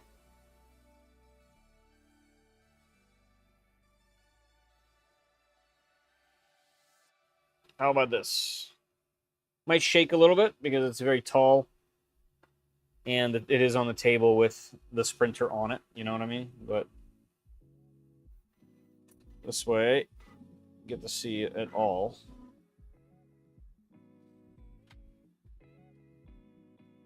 Okay, everyone, she's gone. That's funny. I'm going to move the table up.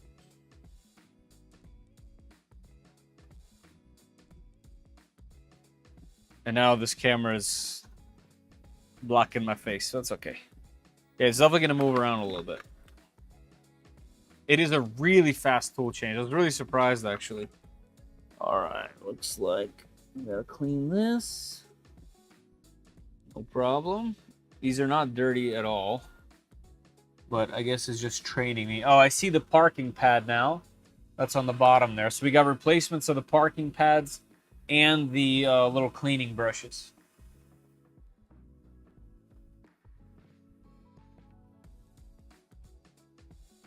Great.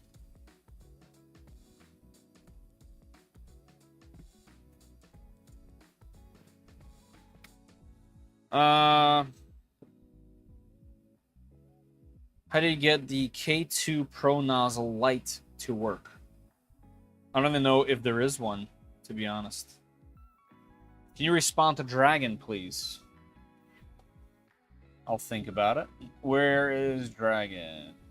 It's even shaking the table? Yeah, it's shaking the table. They all shake the table.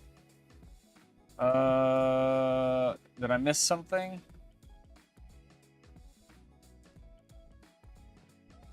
That's a nice web UI. Fast tool change, yep. Clipper is great. Clipper is great. Quinn, was there something specifically that you wanted to hear? I don't see it. Oh, like it's going so fast. You're saying it's going so fast it shakes the table? Yeah, I mean, to be fair, I think all machines have been shaking this table. It's not so much the table is shaking. It is a really robust table. My arm for this camera is very long down and very long out. This is a massive table. This is a size of a kitchen island. So in order for me to have this camera here and be able to move it wherever, it has to be on a really long arm. And unfortunately, any kind of movement is going to shake this arm, even if the table is super robust. How big is the screen? Not very big. If you want to know exactly,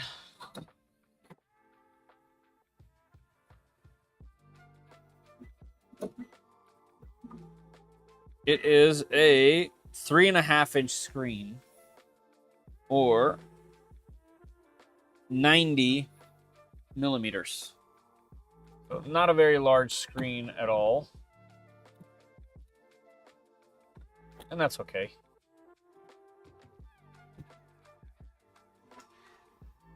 Yeah, it has the nozzle camera. I'm not sure. Okay, we got one final brush. Yeah, all these are very clean. There's nothing to clean there.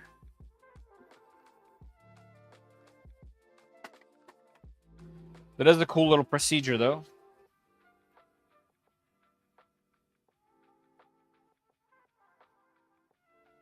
Oh, it's supposed to be reshow. Oh, I see.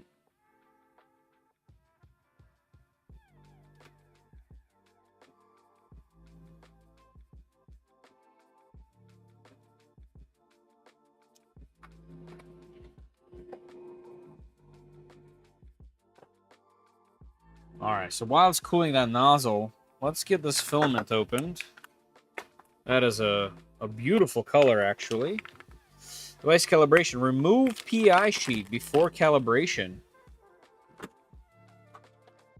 Whoa, okay. We do have a double-sided PI, which is to be expected, to be fair. That's interesting. There is a large cup over there in that corner, and I'm guessing that's how it's going to use to figure out where the tool heads are. That's neat.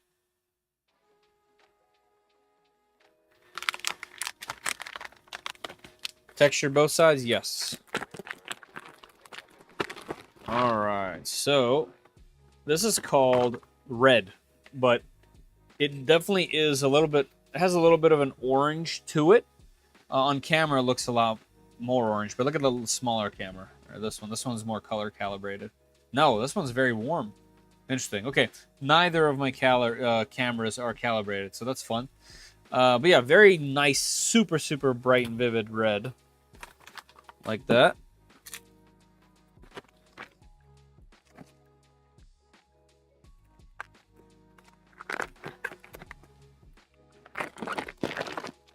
Have you tried to do high chamber temps on the U1? I'm not sure.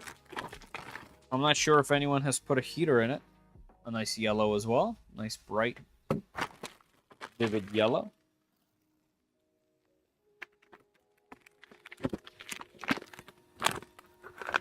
I wonder if this filament, this Polymaker, I have a suspicion that it is. Okay, black. Nothing to write home about there. And last but not least, we got white. Wow, it moves the bed very fast too. These are all very fast movements. Like surprisingly quick. All right, that's going to be a fun little origami puzzle to be able to put that back. We got some beeping. It says calibrating toolhead 1. Estimated time remaining is 12 minutes. Okay. Here, I'll hang these, but we are not going to be putting them in quite yet. I'll do white and black on one side. Okay, nice click onto those. That's cool. Let's bring these with me. All right. And we'll go this way. Slide and click. Very nice.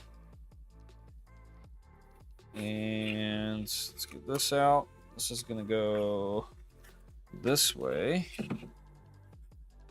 Slide and click. Cool.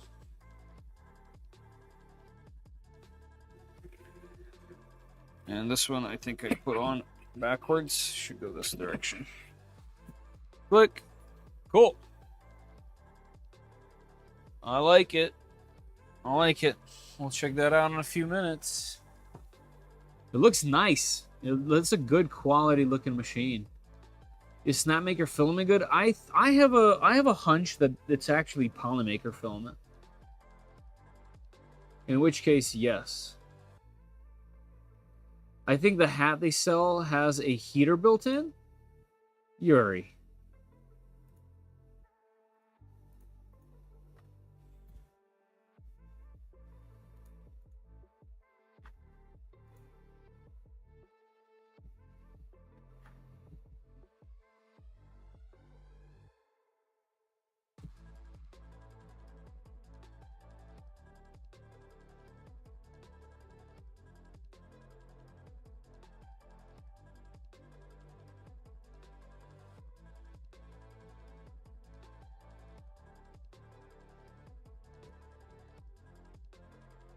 I think you are 100% correct.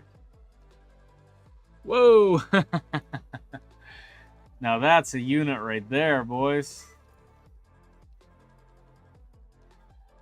Wow, don't it look funky with that on there, huh? It ain't no flying bear, you know what I mean? Passive heating for up to 50 C for printing more filaments. Automatic high-low temperature chamber switching. Cleaner air environment with 3-layer filtration system.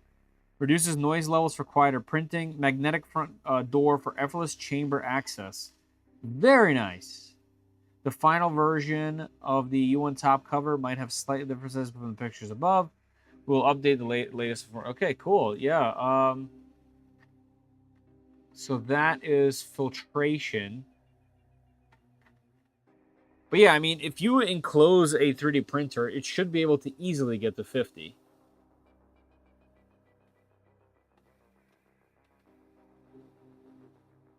What a crazy looking machine. I wonder why they chose to do clear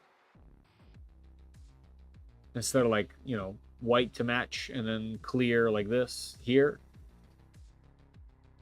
Just so you can kind of peek in there from the top. Here we go. External circulation fan, internal circulation fan. Wow, cool. So that's what that plug is for.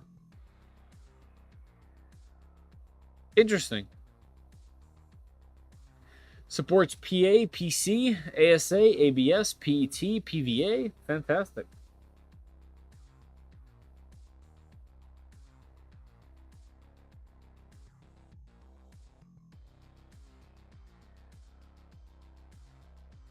Cool. That's probably worth it.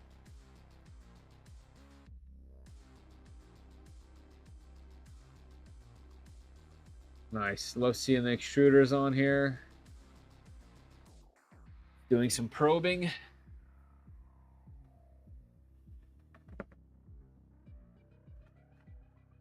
Great.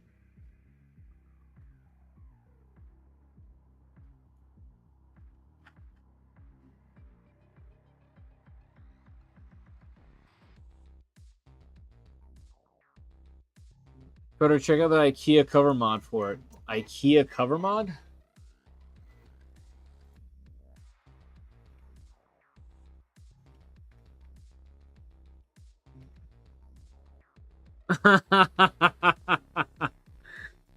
As teaching tech? Oh, wait. Uncle Jesse has this mod as well? Oh my goodness.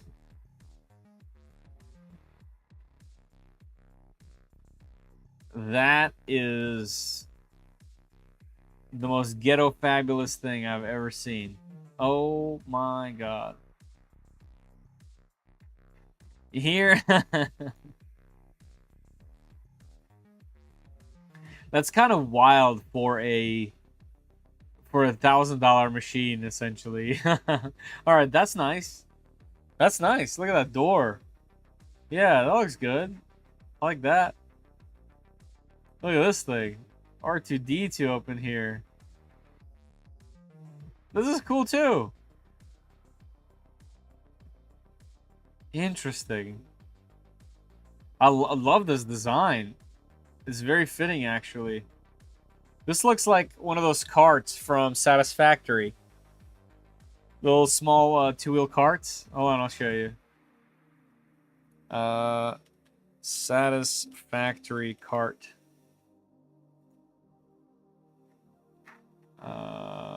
Oops, Satisfactory cart. Yep. Guys,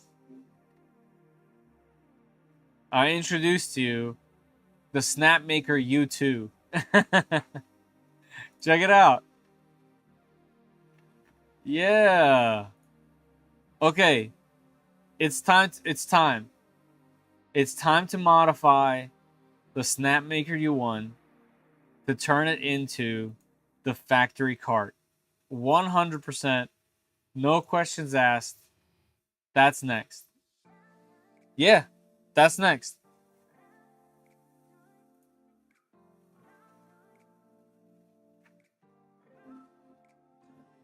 That's the best. U1 camera includes clipper fluid errors. Workaround included using the custom camera.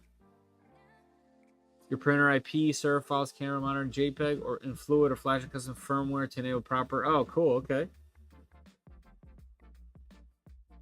Flying bear hats are definitely more stylish. They are the most stylish.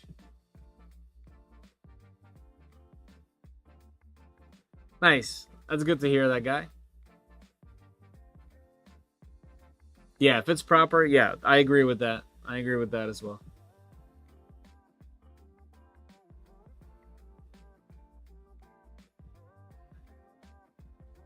Hey, look at that. Jake, you know what I'm talking about.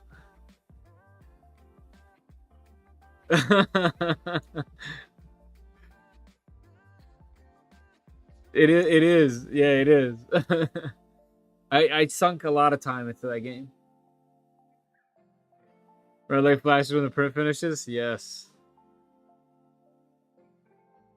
How far are we along here? It says another 2 minutes to go. Yeah, it's time. It's time. We need the factory cart mod 100%. I mean, look, the files for this exist. They got Lego. We're doing it. We can't quite unfold it like this or fold it up. But this needs to occur. I think what? It's official? Oh, I didn't know it was official. That's even cooler. I think that if someone does end up making this, like a 3D printable mod, I will do it. I will 100% do this. I can't unsee it now. It's all I see. This is hilarious.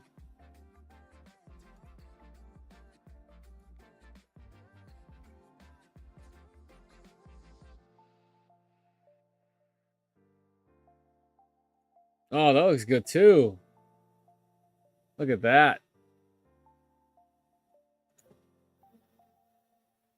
Yeah.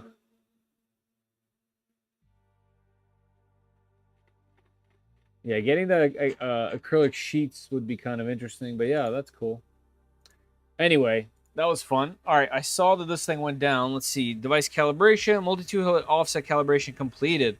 Place the PI sheet back on the bed. All right. Will do. And snap. All right. Next.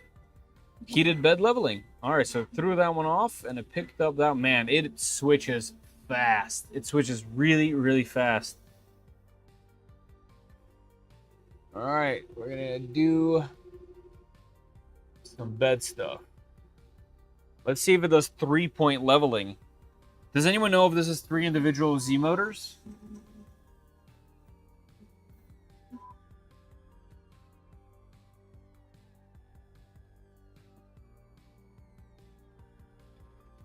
All right, cleans the nozzle.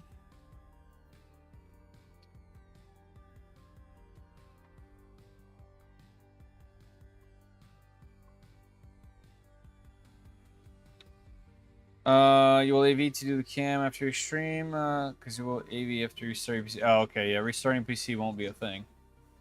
Yeah, I'm not going to do it during the stream. I'll have to do that later. R2U1. I like that too. Pick it up and putting it in your inventory when the print finishes. When the print finishes, it like just collapses in on itself. That's the cover I haven't black. Oh, okay, cool. 1 Z motor, so it's belted. Okay, so never mind. So it's not gonna do 3-point anything. Okay, what's the point of it having 3 instead of 4, just to save on some material, I guess? Oh, sorry about that. My mic's really low, guys. Hold on, let me move the mic up a little bit. That probably means I'm gonna yell at you more. Let me know if this is too loud. I'll turn it down. Just don't want it hitting the table. Actually, I can just lower the table. There we go. I did finally finish my video on my Macro SOS 3D printed metal case. So that video, I'm gonna start editing it probably tomorrow night. Super fun device. I've been just having an absolute blast with it. And just really proud of it, to be honest.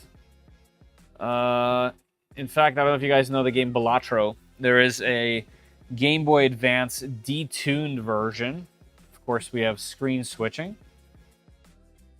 So you can play yourself some GBA style Balatro, which is hilarious. It's not the full version; like it doesn't have some of the tarot cards and all kinds of stuff like that. But it's definitely playable for like a basic version, something you can just quickly sit down and play on your Game Boy Advance. Why won't it just pick it up? Just look at it.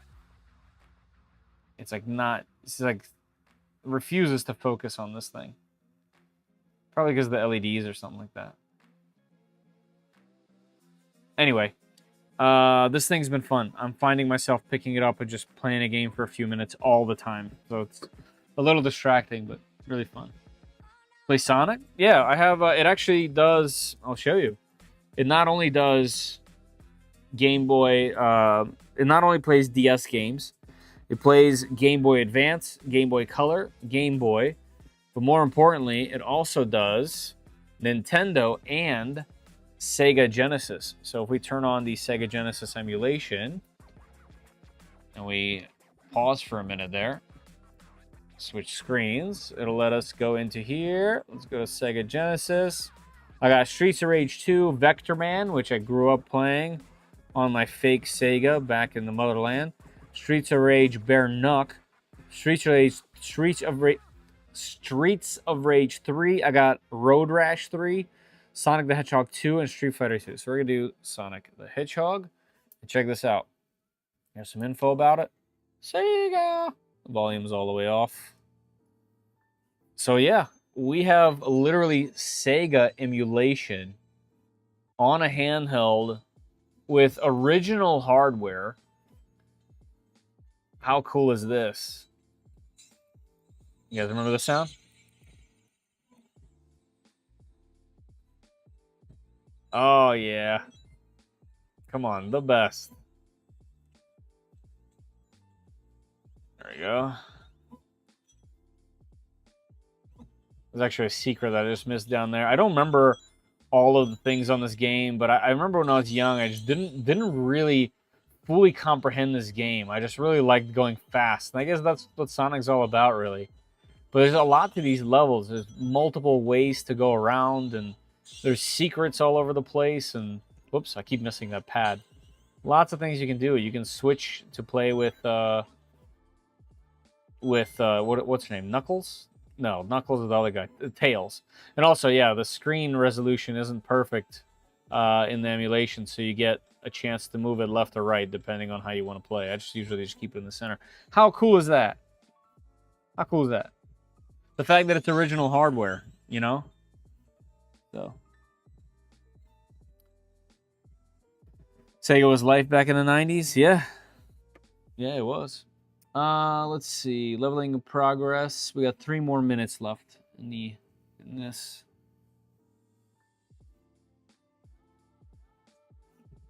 Yep. Well, I think we all did. Yep, running calibrations. It did all of the toolhead alignment, and now it's doing the leveling procedure. We got 2 minutes remaining in that, and then we'll be able to load up the filament and select the print and go. Obviously, we're not going to see the full print. I'll probably have to do a short in the morning or something along those lines when it's done. But still, really cool so far to put it together, and it looks very nice. It looks like a really high quality machine.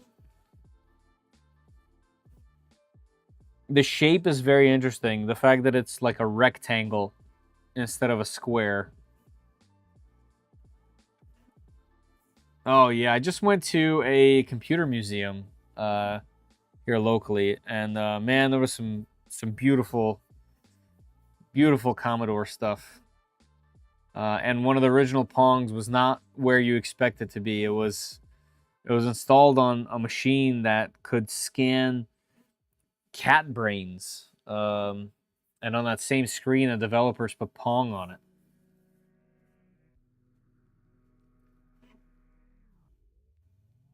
Dude has the filament for the factory cart. I definitely do. I'll do it.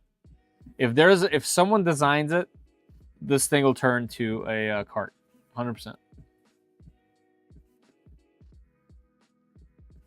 They need to release the Clipper code. Have they not? It looks like we at least have full access to it. I don't know if they have or not, to be honest. I'm not sure. I hope not.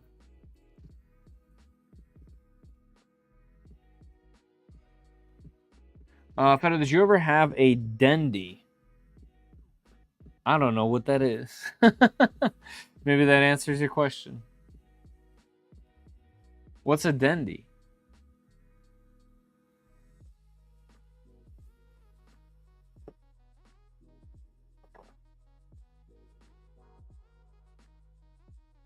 No worries, man.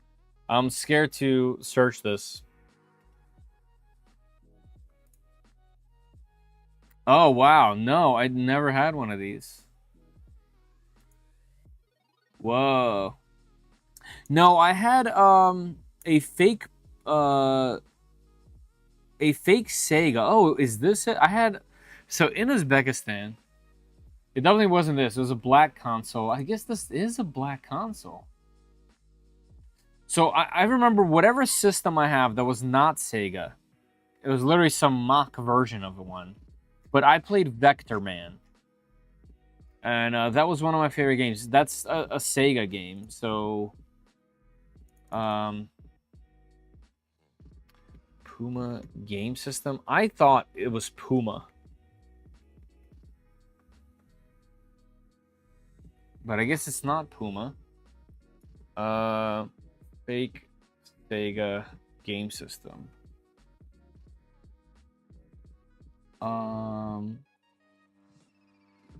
Yeah, clone. Maybe not fake. Let's type in clone.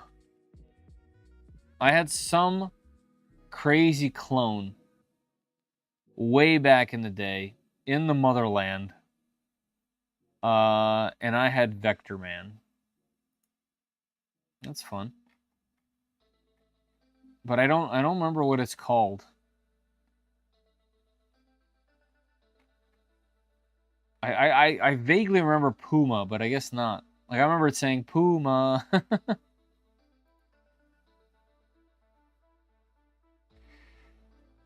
Neo Geo. Never got into Neo Geo. It's a Famicom clone from Soviet times. Nice.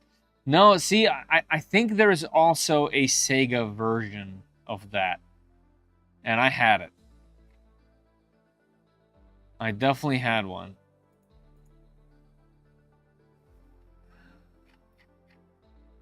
Mega Players? It was something like that. My memory makes it out to be a Puma, but it doesn't seem like that's a thing.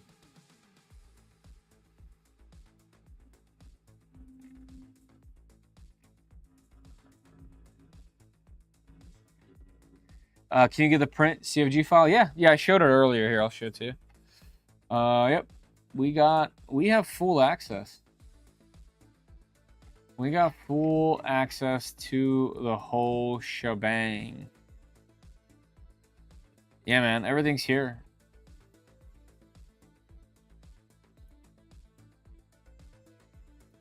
What's in factory? Oh, okay, so just the standard stuff. Yeah, I mean, we got everything. We got everything. Now, they do have locks on it. They do, in fact, have locks on it. So you're not going to be able to change these things. So that's interesting. So we are getting access to it, but we don't have admin rights, essentially. So there's got to be information about this online already.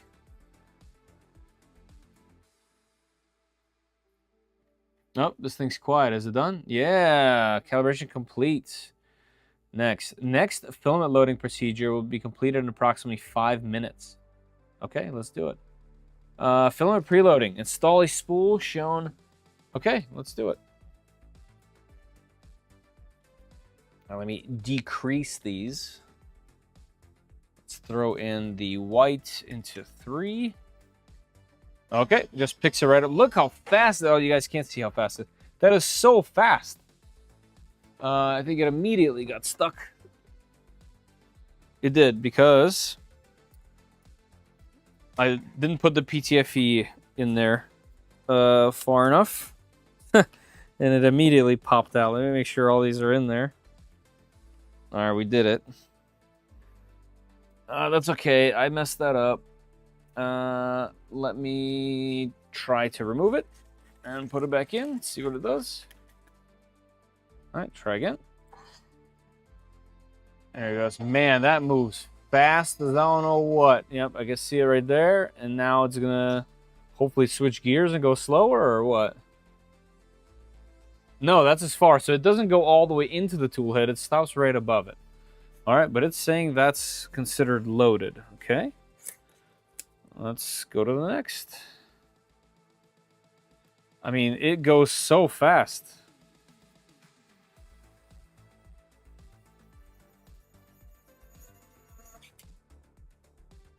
All right, 4 is there. Let's go to the other side. Are you printing the dragon yet? I'm about to.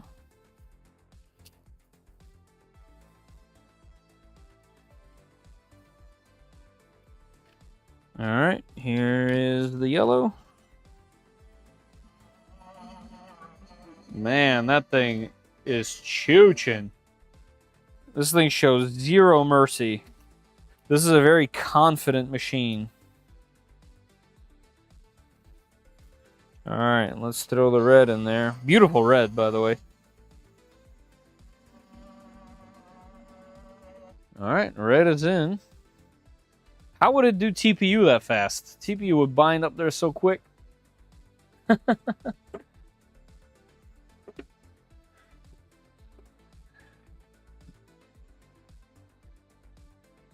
You can use your phone to monitor. Oh, okay. Remote monitoring, auto-tune, cool. Oh boy. That's not good. PCB fitting on the Q2 had all the teeth on the inside brake. Oh my lord.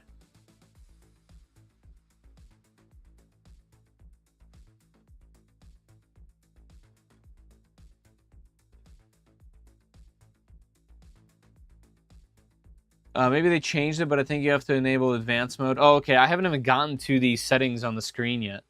Or anything on the screen, so. That's a good question. Let's see if it'll let me see it. G-code preview. No. Jobs history tune. Hey-o! 1.5. That is quite the range. To be fair, there is knobs on the bottom. And there is an entire procedure on how to fix this. So if this is 0, 0, it looks like my entire left side could use a couple moves, and looks like it's really easy to do. Yeah, the knobs are right here, very accessible. So yeah, we'll be doing that at some point. You have to enable it. Okay, cool. Print factory cart? Yeah. Yeah. Ready to start? Yeah, let's go. It's factory cart time.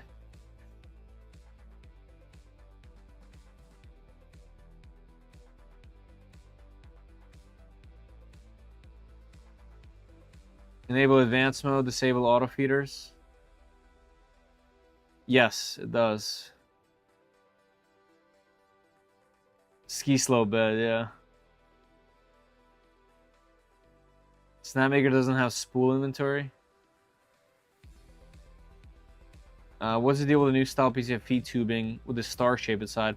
Yeah, I bought a bunch. I was showing it earlier. I bought 2 boxes to try. Yeah, the star shape is apparently supposed to have up to 50% less friction.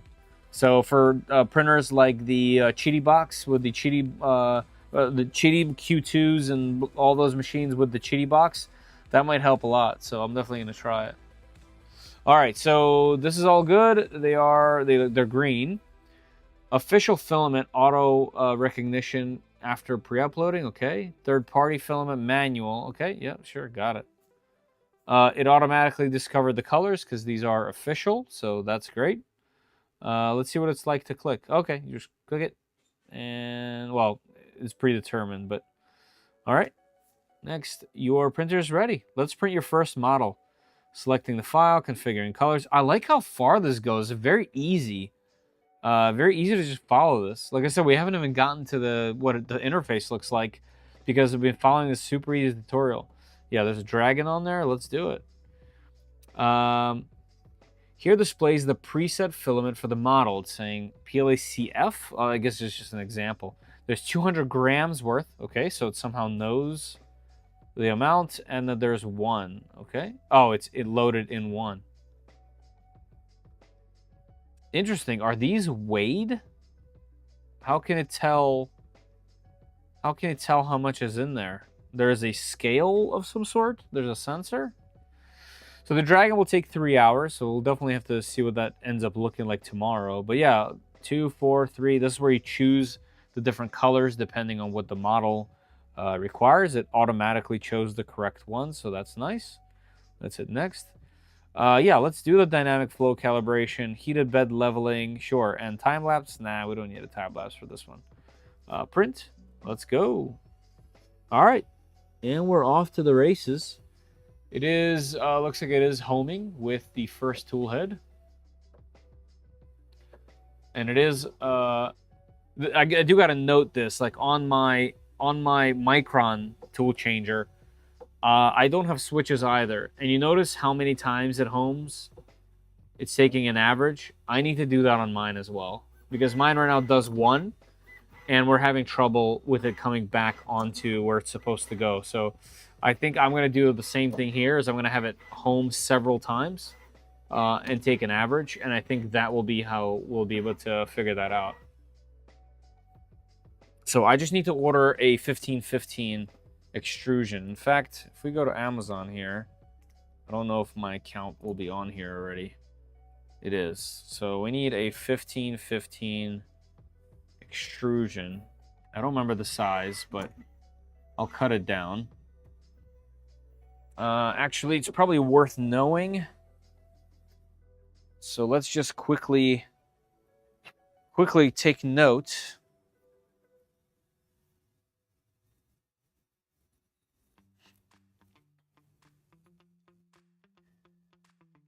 $280. So we need a 280 millimeter.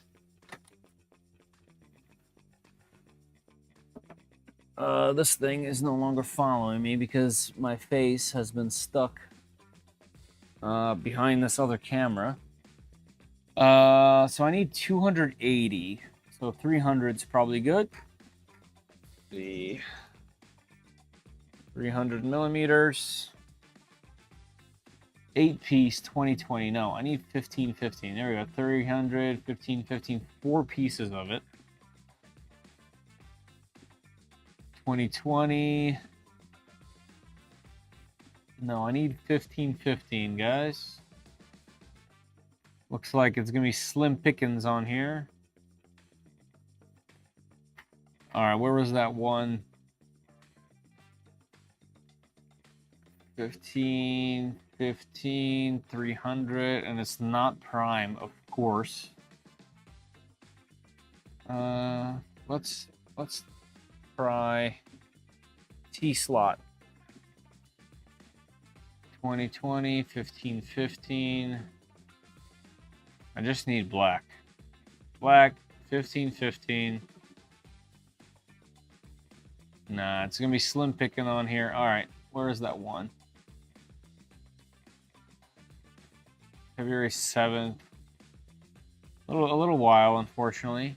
I'll look at other places before I buy this. I just throw it in the cart so that I remember. All right. Anyway, that's what I got to do, and then I'll definitely calibrate this. Should be easy to do.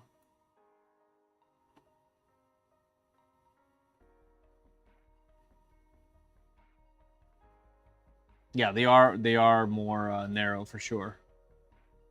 Well, don't forget, guys, it's not because they can't. They fit it inside of the machine. It'd be pretty tough to send this with all the stuff plus additionally 4 spools in there.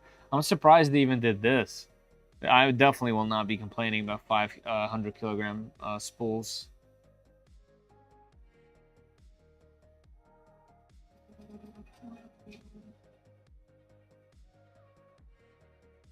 Regular spool barely fits on the spool holder. Oh, we'll definitely check that out.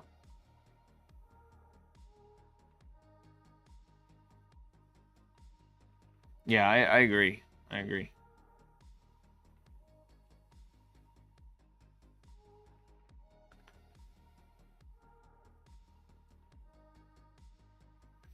I kind of forgot that the whole print is like there where it is. It's kind of hard to film this thing because the whole thing is printing here. Like it's printing, you can basically see just a tiny gap. The only way to see is really through the top, which means that's why they made the top clear. It's because that's where all of it really is. We already got 1, 2, 3, 4, 5 poops in the purge bucket. But those are the initial poops.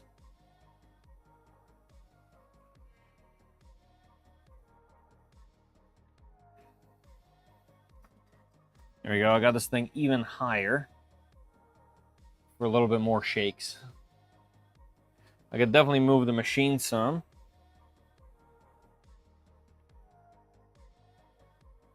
There we go.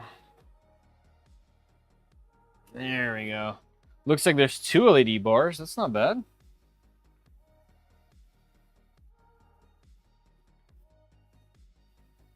Printing a benchy? No, they have this little cute dragon. I like that it's telling me what it's doing the entire time very clearly. There's very little guessing game going on. Looks good. Looks like I have control of the fan speeds, the LEDs, the print speed, the bed temps. Each individual tool head right now, 1 and 2 are heating, which is interesting. I have some movement control, but right now we're not using that. What's this?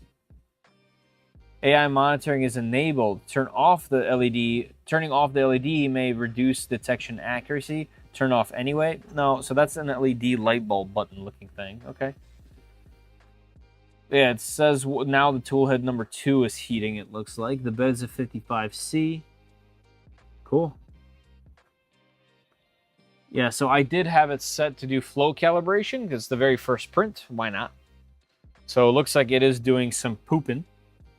1, 2, 3. It looks like 5 poops is what it's doing.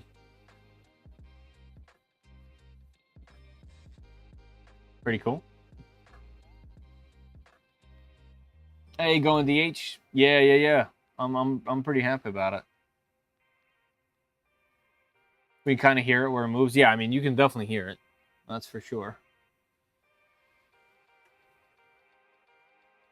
I wouldn't say it's silent. Is there a filament run out in the tool head? Yes. It looks like there's several.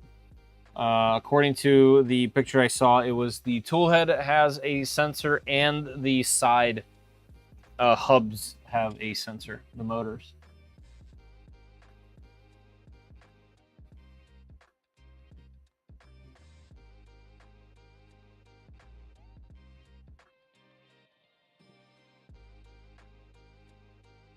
Naboo back in the early day gave a bit of filament, but that's not something they do anymore. Oh, yeah, that's true. Yeah. Yeah, I mean, one other thing is there's supposed to be a kit at some point that will let people turn their H2D into an H2C. I would love to do that. My Q2 came with single color poops, more than that. Yeah, it does, actually, yeah. It does like to purge quite a bit on that first color, doesn't it?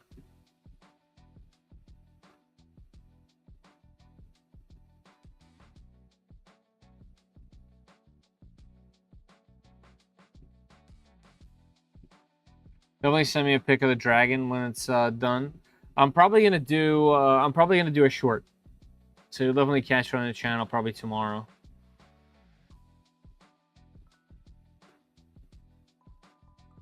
I just finished replacing my hot end internal fan on my HDD for the 3rd time. Wow, that's a lot of hours.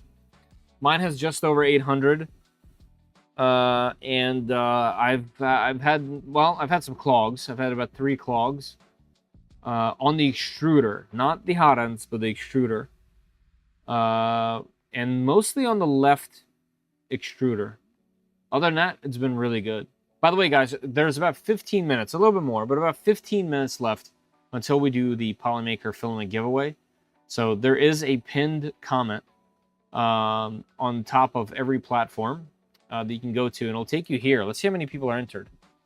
So there's 71 people. I think the record is 72, 73. So almost record numbers, but still low. It's under 100 people, like pretty good chances. All you have to do is be a subscriber to my YouTube channel and fill out the form. Fill out this really simple question. It doesn't get used for anything. It's literally just for me. I might read it. I might not. I don't know. But there's 15 minutes left, just so you guys know. You have to be present to win. And I don't mind repeat winners. So if you won again, don't hesitate. Join up.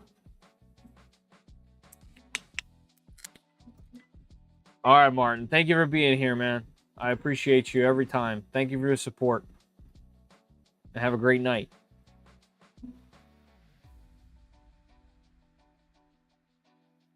It's released. Oh, cool. Hey, Bearded Printer, what's going on, man? Sorry, I'm over here hiccuping. The seltzer seltzer got me good. Do you have one of the printers that's supposed to be released on the 27th of February? Yes, I almost did a live stream a couple weeks ago. Yes.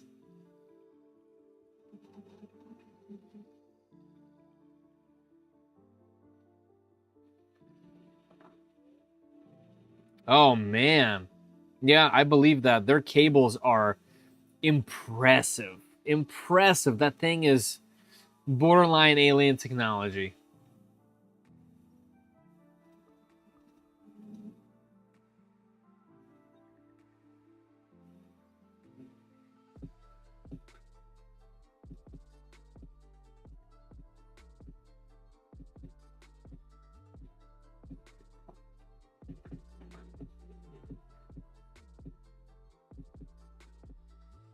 I like that at a glance, even without seeing all the tool heads over there, I can see exactly what's going on. The screen is very nice, very good UI, very simple, but yet really good looking. It has a lot of similarities with some other ones, but it looks good. I clicked home here just to see what this looks like. This looks great. What's this? Okay, account. You can put a LAN mode, print preferences, device calibration, maintenance, screen timeout, export time lapses, about, language. Actually, let's see if print preferences has the auto refill. When the current filament runs out, the printer automatically switches to another toolhead with the same material and color. Yeah. Filament auto mapping. Yeah. Air printing detection. Printing automatically pauses when filament tangle or not. Yeah. Yeah, I want that. Low. Yeah. Okay. Auto loading. Yep. Yeah. Yeah. Do that. AI monitoring. All right. Yeah. Sure. Cool. Okay. Device calibration not allowed. Well, sure. I just wanted to see what it looks like. Maintenance not allowed. Okay. Cool. Screen timeout. Export. Let's go to about. Device name. Storage capacity. Certifications. I'm trying to see where the advanced is in terms of service, factory reset. I don't even see that anywhere. Maybe accounts? I bet I have to be logged in, huh? Open Snapmaker Orca and enter this access code. Okay. Region selection. Yeah, it's probably in the app or something like that. I don't see it here. What's this button? Messages. Okay. And this is just the previous one. Yep. Cool. All the filament. It looks good. It's good. I like it. I like the little transitions even. Good UI.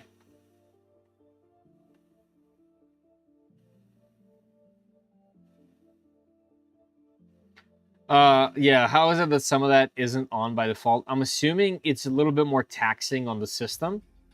And they probably want it to just run cooler and longer, so it's off. I guarantee that's probably what it is.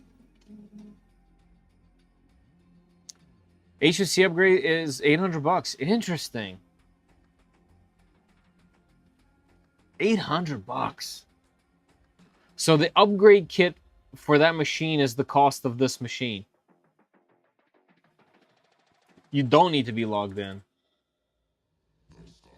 Where can I find it? Is it just on the app? Where's my phone?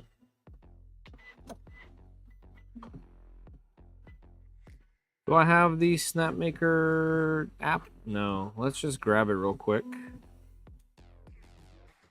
Let's go home. Settings. Account.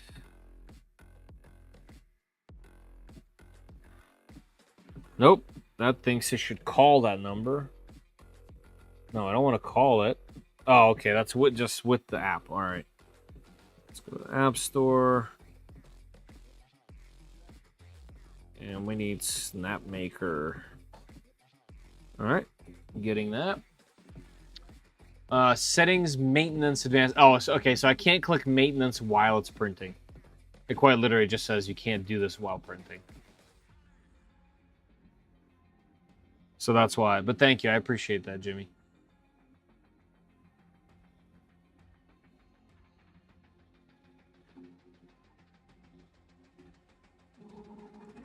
Are you giving this machine away? No. I gotta save it so I can do a full review on it. Just a heads up, was watching on a smart TV and the pinned comment doesn't show up there. I was able to enter it before it was time's up. Oh, okay. Yeah, I mean, yeah, you definitely can't do it on the TV. I think you have to be on a PC, just period. But it is on YouTube, on Twitch, and on Kick. So it doesn't matter what platform you're on, but it does matter what device you're on.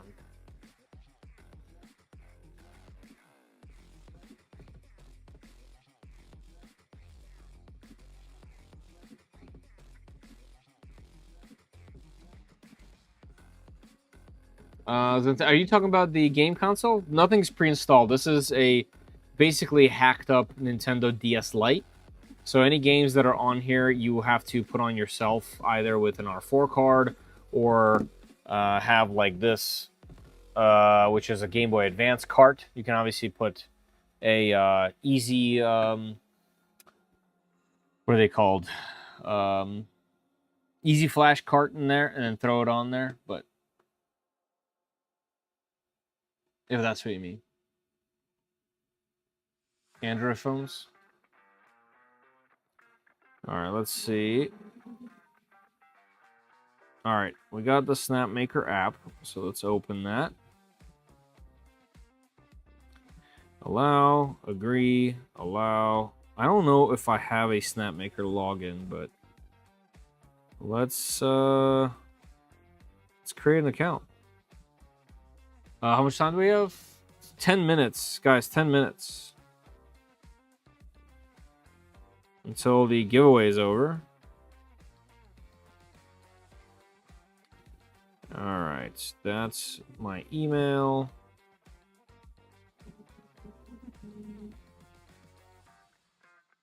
Let's just create one. Okay. Yep. Autofill.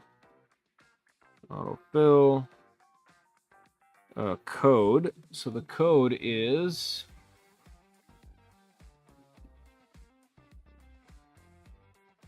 get code. Okay, this is gonna email me a code.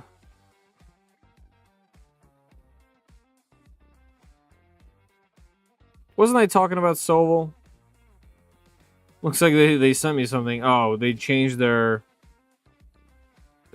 policy. Okay. Oh. Don't matter to me.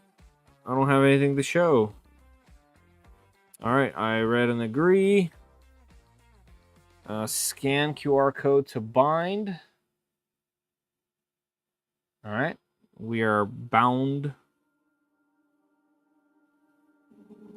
Binding is successful. All right, there we go. My account is right there. Great. Yep, you won. Sure. All right, and we have all of our stats right there. Let's see if it'll let me do anything through here. Device name, local files. I can unbind. Do we have camera? Let's see. Yep, we have camera. It is pretty slow, but it looks good. That's all you really need to see if it's printing okay. It doesn't have to be super fast. Okay. Let's go to service. Nope, nothing there. Let's go to my. Nope. Account. Nope. Let's go to settings. Nope. Okay, so no, you can't do it. You can't do it on here. But we'll do it when it's all done. Control. Tool head. Move. Nah. My devices. Nope. That's cool. The app is nice and clean. There's no extra nonsense on it, so it's all right.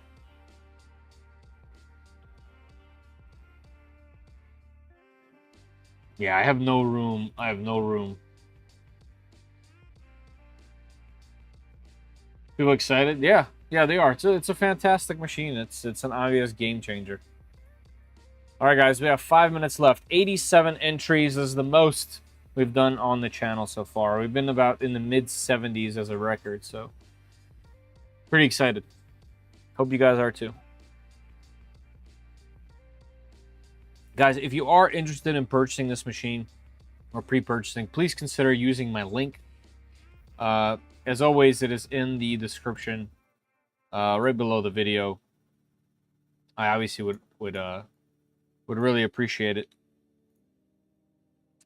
Just in case you guys don't want to search for the link, but you want access to it yourself, I'm going to paste it right here in the chat. Right there. I would highly appreciate it. It would help the channel out quite a bit if you guys do purchase using my link. It doesn't cost you anything. All it does is kind of give me credit for sending you there, and I get a small kickback. And that's really the only way that I make money on this channel. I don't sign contracts with these companies. I don't get paid for reviews. None of that stuff. Just me hanging out with you guys. And my main way of getting revenue is this way, or through my website, 3dprintsos.com, where you can get shirts with all kinds of funky, cool stuff. A bunch of other things like mats, not mats, but computer mats like this, or work mats that you can put under your keyboard or mouse, or under your printer to make it quieter. Some cool mugs, like this, with all the hot ends that I illustrated. No AI BS. It's all stuff that I make myself. I appreciate that. I appreciate that, man. Thank you. It means a lot. I didn't want to wait, so I got the Cobra S1. Massive fail. I mean, you know, it depends. I don't know much about the machine. I mean, I know generally what it is and what it's supposed to be. It just sounds like a super solid, no-nonsense machine, you know?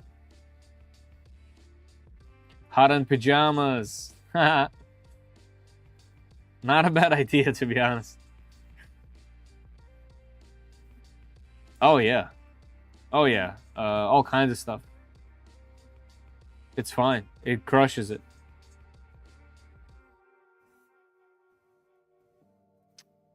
Yes, I have. It's interesting. And kind of a game changer in a lot of ways. I think that more of these type of things are going to be included. The polar cooler is a very interesting idea. And it's going to make a lot of people that really want strong prints, whether it's for work or not. It's going to really open the doors there for that type of printing, which is really cool. I believe in March.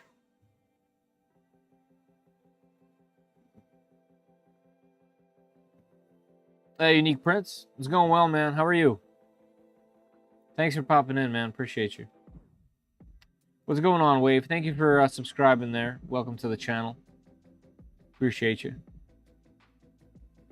The U1 looks nice, just wish the build volume was larger. Yes. Considering building a Voron 2.4 and adding the stealth changer if they don't come out with Voron Phoenix soon.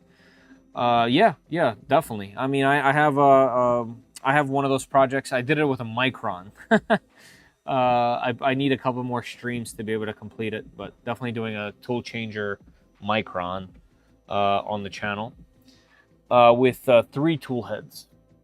I could fit 4, but 3 just seems right for such a small machine. But some people will say otherwise. I should fit 4, and I have the hardware for 4 too, so maybe we'll just do that.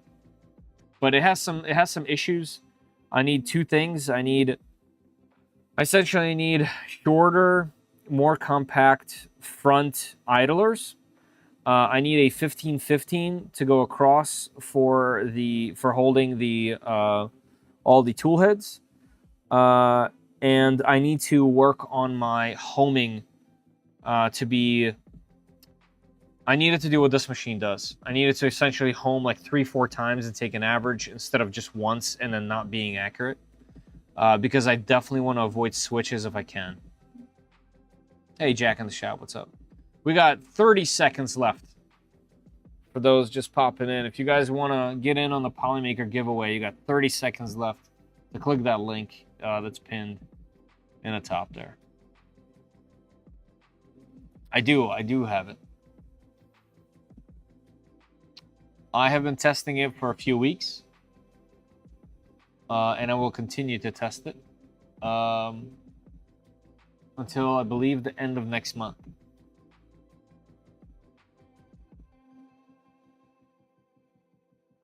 There we go.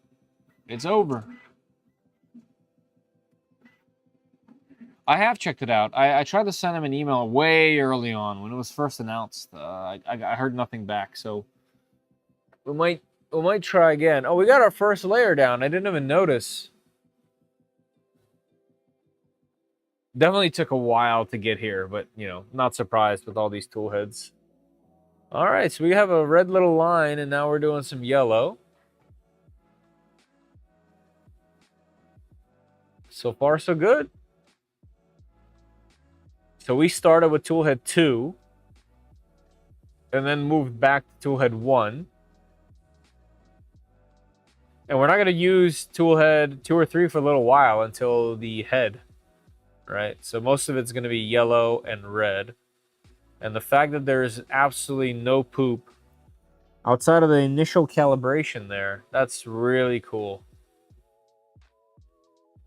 So with these filaments, now that the flow is adjusted, we won't need the flow anymore. So the next prints you use these colors on, you don't have to have any purge except for the tower. It's really cool. All right, let's see what it does. Looks like we're making some... Oh, it just made a little belly line, and that's it. Popped it off. Here we go. Oh, no, we are using some black. Okay. Now we're on toolhead 4. Man, the speed at which it grabs the tool heads is insane. First layer looks great. You guys can't see it? Here, I got you. Before it covers it. Hold on.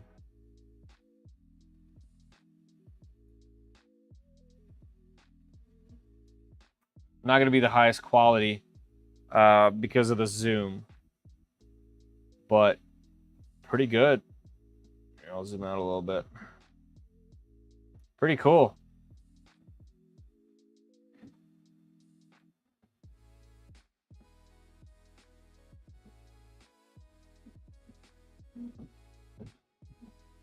You had 94 entries? Let's see. Hey, look at that. New record. Almost a hundo. I didn't draw. We're doing it right now. You guys all ready?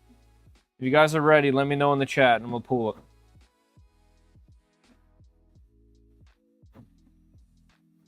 it. Yeah, five is definitely a magic number for sure.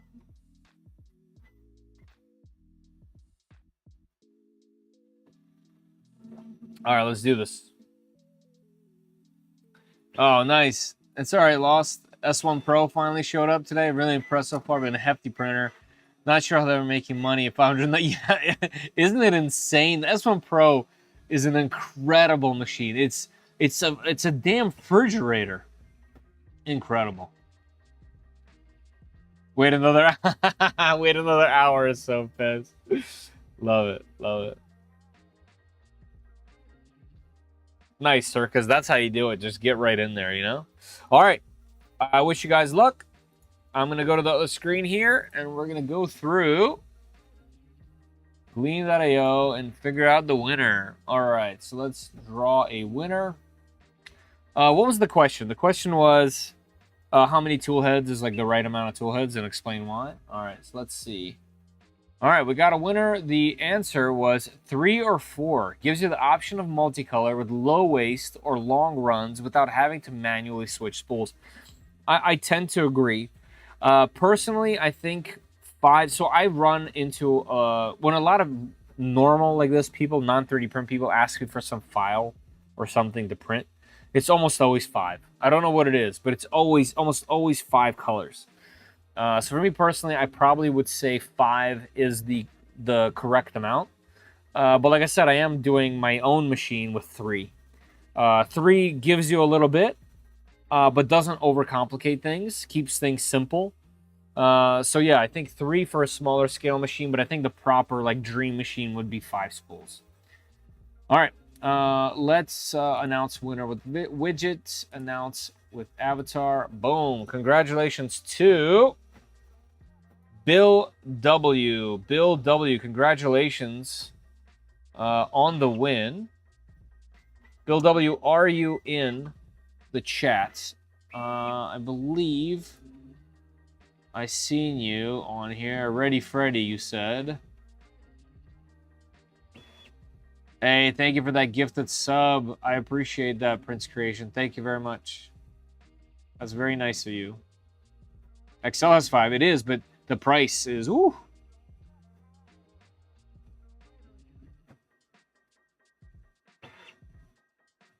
Yep. There it is. What's happening? Congratulations. Correct number is 9. If you want to print Blackhawk's logo, Polymaker making chip, that's true. It's true. Of course, Kev. Hey, congratulations, BWSI. Congrats. Thank you, Polymaker, for making that happen. Here's what you need to do, Bill. You've been in plenty of these, so I'm pretty sure you know, but I'm going to tell you anyway. Please email me with the subject line of today's date saying that you won today's giveaway. I'll obviously see and double check your email address based on what you entered with. But email me at fedor@3dprintsos.com. My name is spelled Fedor. So fedor@3dprintsos.com. You can find my email on the About section of my YouTube channel if you forget it or whatever. And I'll get back to you. If not tomorrow, then the day after or the day after that when I have time to like sit down and go through all of my emails. But the email that I will be sending you will contain a code and a form from Polymaker. You'll take that code, you'll put it into that form, and it will attach your winning credits to an account. And that way you can go onto their website, you can add, you can subtract, you can save, you can do whatever, order whatever you'd like. All right? Let me know in the chat that you know what to do. So, hey, Maker Viking. With the raid, what's happening? Thank you. You came literally just minutes late for the giveaway, but it's cool. Hey, no problem, Maker Viking. I appreciate the thought even, so thank you very much. I just subbed. Perfect. Thanks for subbing. Welcome to the channel. Yeah, appreciate it. Seriously, thank you. It's those little things, you know? I appreciate them. But yeah, that's fun. We got record giveaway numbers. Fantastic. How do you spell your email? FEDOR@3dprintsos.com. Like I said, that email is public. You can find it on YouTube.com and on my page in the About section. How's the sound of the U1? Pretty average. I mean, it's loud. Like, it's loud. I can hear the fans. It's not necessarily a desktop printer. Like, I wouldn't necessarily put this thing right here and work. and have a meeting. This is one of those where it's going to sit in the back somewhere. For sure.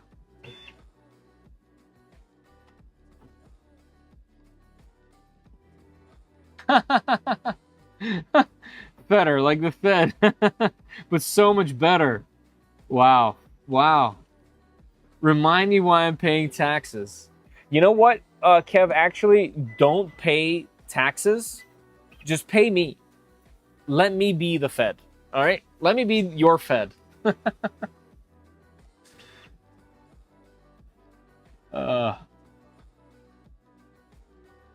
Hey, Trax, man. How you doing?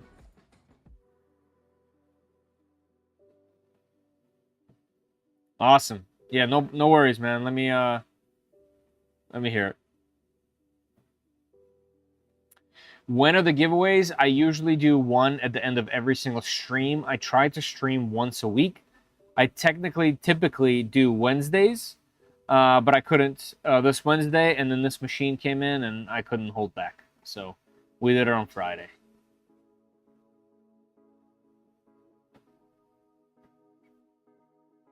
Record giveaway is 101 night.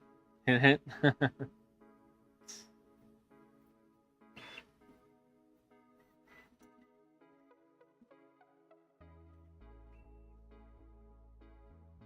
Glad I could help live stream out tonight. Yeah, I appreciate it. Definitely appreciate it. Fedor, that's right. Fedor, that's right. Yeah, that's right. That's right. Glad to hear it, Kev. We're finally on the same page.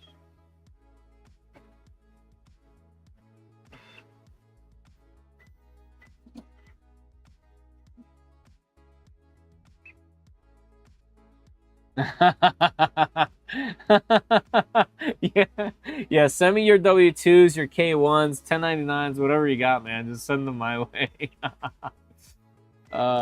What time? I typically do 9 to about 12. I definitely can't get on here any earlier than 9. I've tried in the past, but with kids and work and all that stuff, family, 9's the earliest I can get on, unfortunately. So it's definitely nighttime, and that's not Eastern time. Oh man, you're always on here, super early or late, depending on how you look at it. Maker Viking, thank you, man. I appreciate you. Have a great night or morning, whatever. Yeah, man. Fed talk. I'm thinking Fed talk.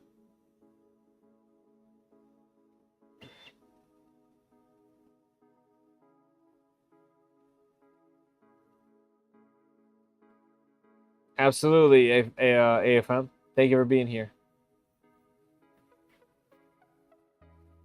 Yeah, that's right. Yep. Fedor's tax service. It's free.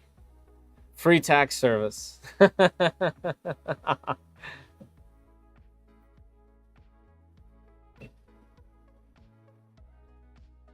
Right? Right? All the time. Constant favors.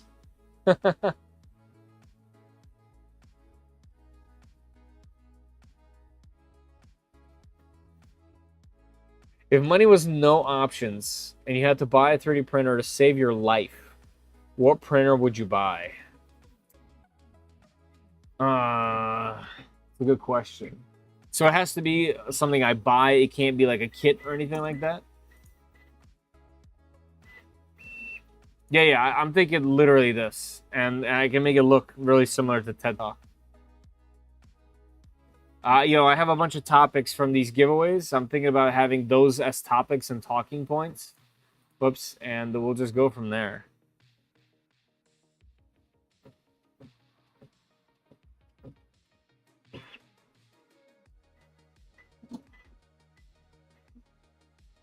Copy text. I want to know what this says.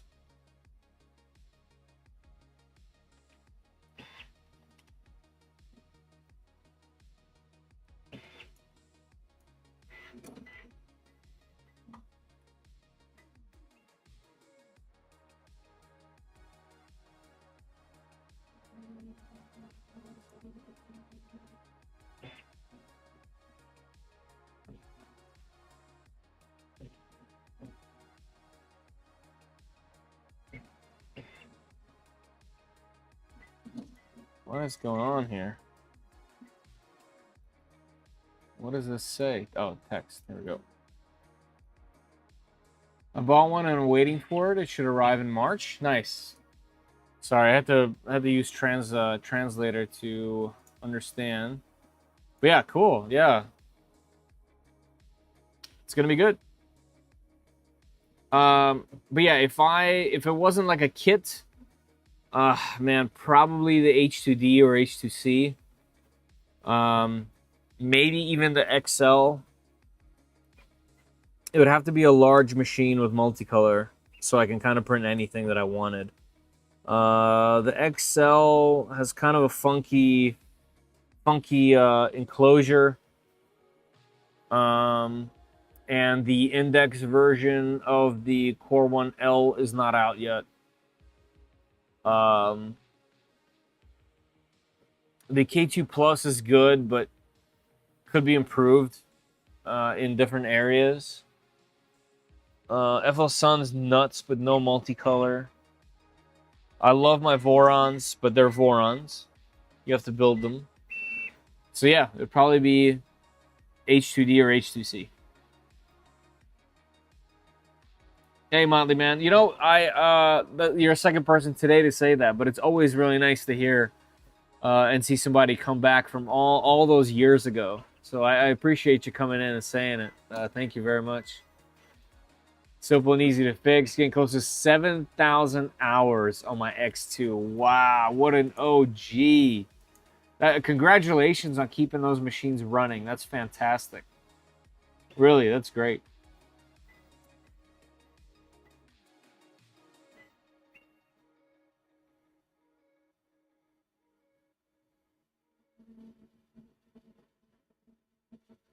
Bed talks.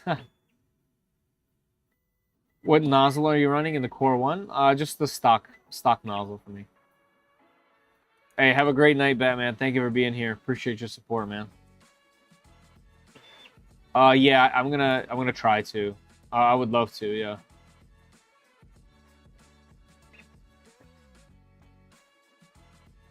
Aeon Hilo. I don't know what that is. I'm gonna have to check that out. That's crazy. Like, you know, I'm on Maker World all the time. I have a bunch of designs. Some of them are better than others for terms of success. But I'm so far away from getting anything of substance. This comment's crazy. You must have quite the impressive designs, man.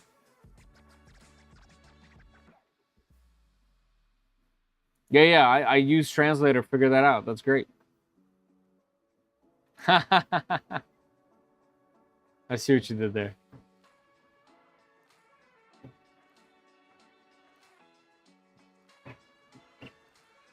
Yes.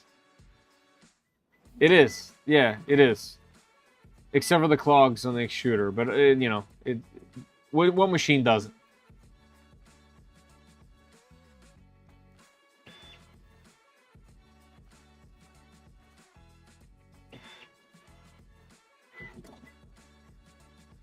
Ah, I see. Oh, cool.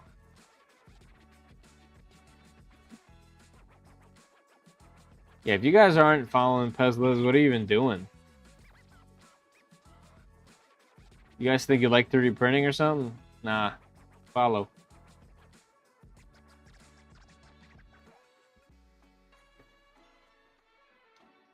Thanks. The PTFE tubes and drive gears. Only things replaced. That's even crazier. What about the nozzles and hot ends? You have to replace that. Hey, cold beer on me. Thank you so much. I remember your icon. You used to have a different name. WHS. Hold on. Come on, memory. I don't remember the name. I'm so bad with names. Thank you so much for the donation. I really appreciate it. Truly, thank you. Here, not beer, but close enough. Cheers to you. Thank you very much.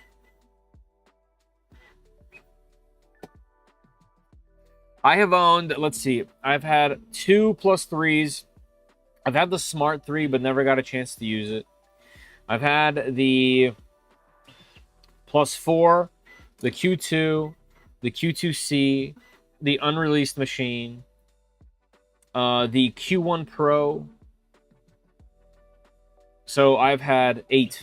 I've had 8 cheating machines, and I have very little to complain about. There's some iffy things here and there, but nothing that you guys haven't seen on the internet. Yeah, right. Same. Yeah. These macro SOSs are really the only kind of like impressive project that I have, or some that I'm actually really proud of. Otherwise, things are like little Voron fixes and things like that. Chili Wills, yes, that's it. Thank you very much, Chili. Appreciate you, man. Change your name back if you can. unless you like 674. All good. Following you now, Maker World. Shame on me. Do you mean like you just now started following me on just now, Kevin? Kevin. Aw, that made me sad. The mother from Home Alone passed away today. It's 71. Way too young.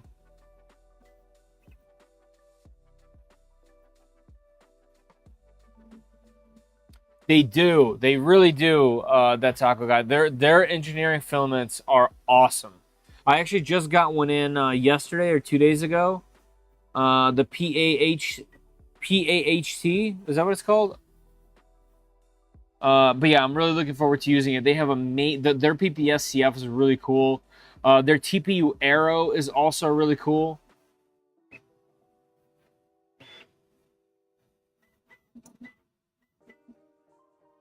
Nice, yeah, definitely film everything. Hey, Darren, how you doing?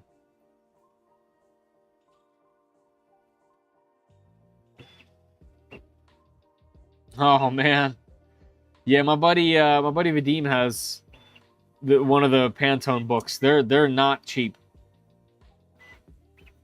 Wow, I didn't know that. It was yesterday years old when I figured out Adobe took out the PMS books from Illustrator. Really? I didn't know that. Good night, Tim. Thank you. Man. Yeah, she did today.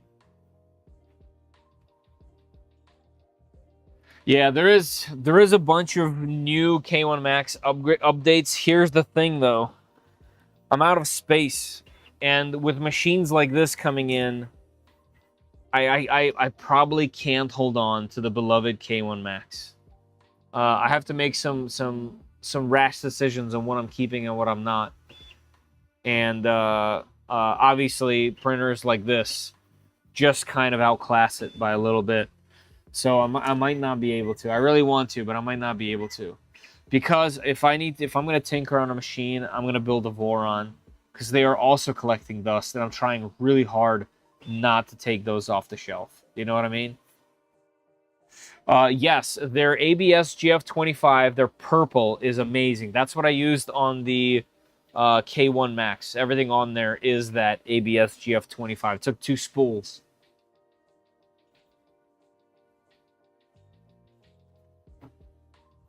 Awesome. Yes. Thank you. Thank you.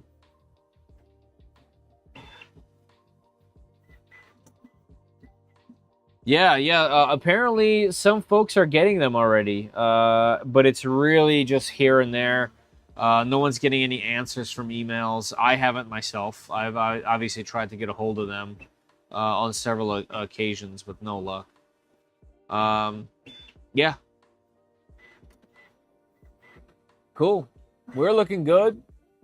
That's a decent looking print right there. Wow. No purge. That's kind of wild, huh? Never had a clog. You are extremely lucky. I print pretty much on a daily basis, both here and at my office. And I've definitely had my fair share of clogging. And it's usually on a machine that you wouldn't expect it on, which is just kind of funny.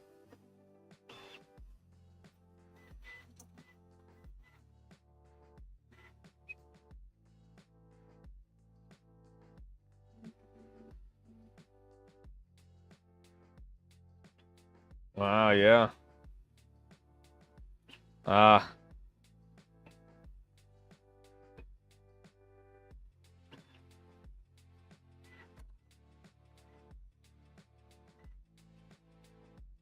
Still kind of wild just how fast this thing picks up the tools. It's very, very rapid. All right, y'all. As we're approaching 12:25 here, I'm gonna have to say goodbye to you all and get some sleep. I am going to take a short probably of this thing in the morning and show you guys the very first print and give like a little brief summary on what I think. But so far, the first impressions are pretty damn good. It's a really good looking machine. It's really compact for what it actually is. It's kind of an interesting rectangle. The build quality seems very high. It was kind of fun to put together. You got to understand how they work just by putting them all, where they go. The filament management is pretty interesting. It's just nice. It has a bunch of nice little ideas. I really like the door or the glass in the back. I think that's interesting. I think it's the only machine that does that, actually. And I'm really looking forward to the top lid and all that fun stuff. This seems like a great machine. And I totally understand. I totally understand the hype. It makes sense. It makes sense.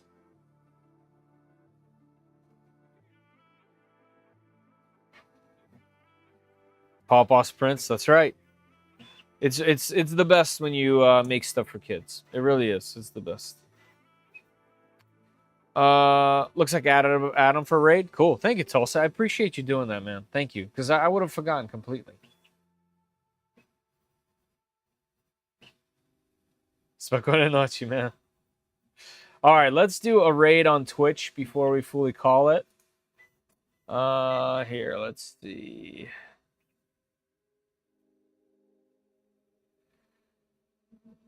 Why am I not following?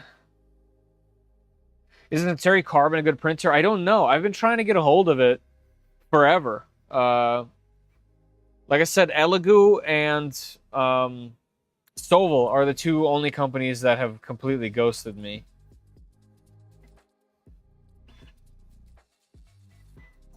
So I'm not sure.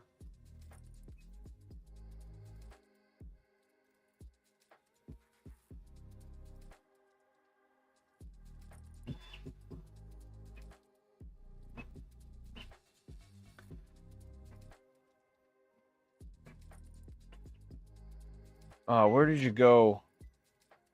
Where'd you go, Tulsa? Out of Adam. Right, let's go. Additive. Adam, why am I not following? What is going on here? Here, let's wait for the ad to finish, then we'll follow, and then everyone that's on with us, let's just jump on here. That'll be a nice thing to do. So everyone stay with us for just a sec till we raid our friend Adam over here.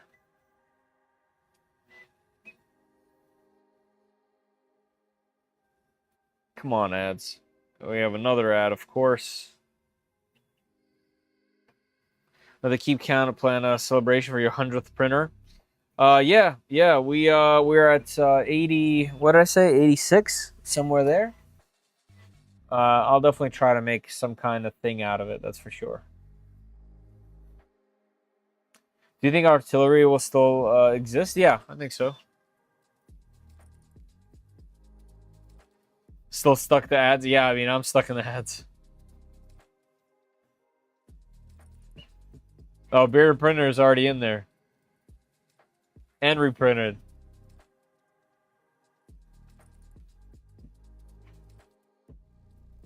Clown hammer. Cool. You guys just watching this thing work? Come on, how many more ads are we going to get? Oh, wait, this is the stream. Be right back.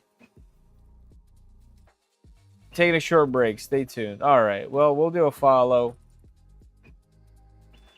And let's do a raid. So we go back to me. Right, channel. And then here we do raid. Additive. _ Adam. Hit it. And it's going to do it. It's going to do it. We're doing it. Let's roll. Always fun to do. I thought be right back was pronounced burb. Nice.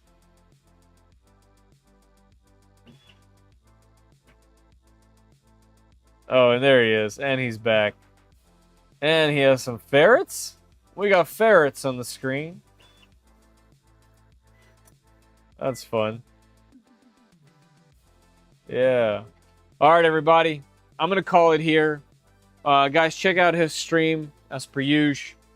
Thank you. Congratulations to the winner of our giveaway. Thank you, Polymaker, for giving away filament and letting me do that for you. Thank you, Snapmaker, for sending me this machine. I'm really, really eager to doing some more on it. All right, everybody. Thank you, guys. Appreciate you. Later.